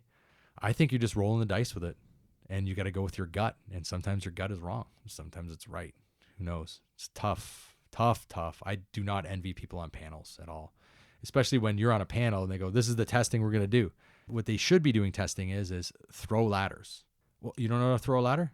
Oh, then you obviously didn't do pre-service, or you haven't worked with this stuff. Why don't we get back to that? Putting stuff together, using tools. Starting a generator or whatever it is. Whatever it is. Or what is your other tangible skill? You a medic. Because, a medic would be pretty valuable. 40% of our calls are medical. So, and then the ones that involve rescue, there's a patient there. So I think that's definitely valuable too. Yeah, it's tough. I don't know what the right solution is. And guess I flopped on that question, but there's so many different variables that I just don't know anything about. No, it's more about the conversation than it is about nailing down a specific answer. Yeah. Let's finish off on your recommendation for people that are thinking about getting into the service. Maybe even thinking about giving them advice to look past the interview into to start building a foundation for them to be the type of firefighter that you would want to work with. What would you recommend they do? There was a time where anybody that would say that to me, I'd spend all this time like, hey, do this, do this, do this, do this. And then a lot of them just don't do it. So then I got to this point where I'm like, whatever, just apply. Now I'm not wasting my time with anybody. But now I'm to this point again where I'm like, I'll tell you what, you start here and do this, then come talk to me. I've had people come talk to me and say, what do I need to do to be a firefighter? Well, you need to go to school. You need to get this license. While you're waiting, you're young, right? You're 17. Go to a paramedic program. Get that. Or get a skill. Learn how to build stuff. Be an electrician. Do this, do this, do this, do this. Do it or don't. Come talk to me later. But I'm not wasting much more than that. And I've seen people while I'm talking to them say, 3,000 people are applying for this job. You need to do this. And they go, okay. That's the end of that conversation. So I don't waste my time with a lot of people now, but I will little help, but you've got to do this and then come back to me and talk. And once you do get hired, just realize how lucky you are. But you can say that to any recruit class and people are still going to follow their path, depending on who their influences are, genetic makeup, DNA, who knows? I don't know what does it, but. You mentioned Instagram a bunch of times and Facebook as well. Like, Yeah. Do you have any sites or social media that you allow anyone to follow you? Do you separate that? No. Is there a place where they can find you? No, I'm fine with anybody. Like, I use my real name. I don't use a short version. I got nothing to hide. Facebook, I basically, like I said, it's mostly work type stuff. I don't really share a lot of pictures of my family and everything. Instagram, I'll do more family stuff, more pictures of the city, things like that. More of just like a kind of a creative or little outlet. Mm-hmm. But it's open. No privacy settings. I don't put anything on there that's going to get me in trouble anyways. I really think about that.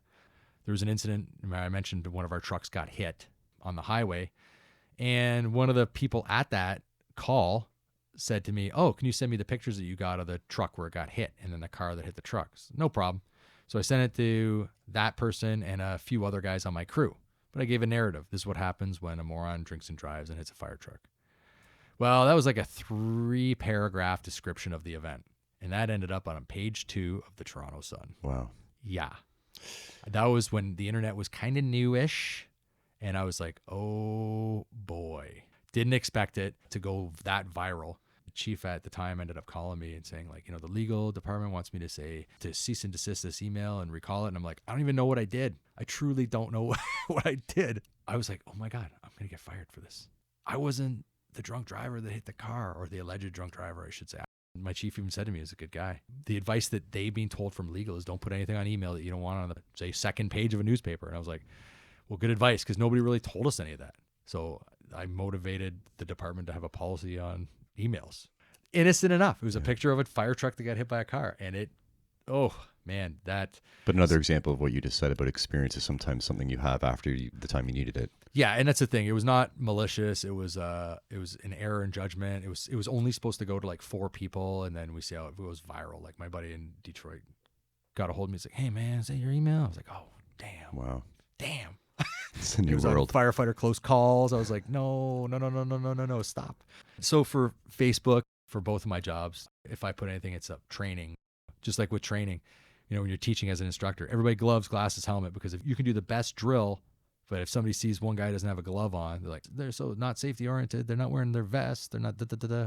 You've got to scrutinize these pictures like crazy, anything you put up. And it's just almost easier not to. Like, there's some people I see their social media posts of calls, and I'm like, whoa.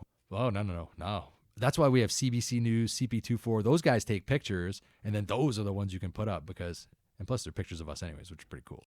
There's enough of it out there. You don't need to be taking your own. Oh, zombies, man. You land a helicopter in the GTA on a scene call, there's like 400 cameras of zombies walking towards you. It's like they want to get stuck in the blender.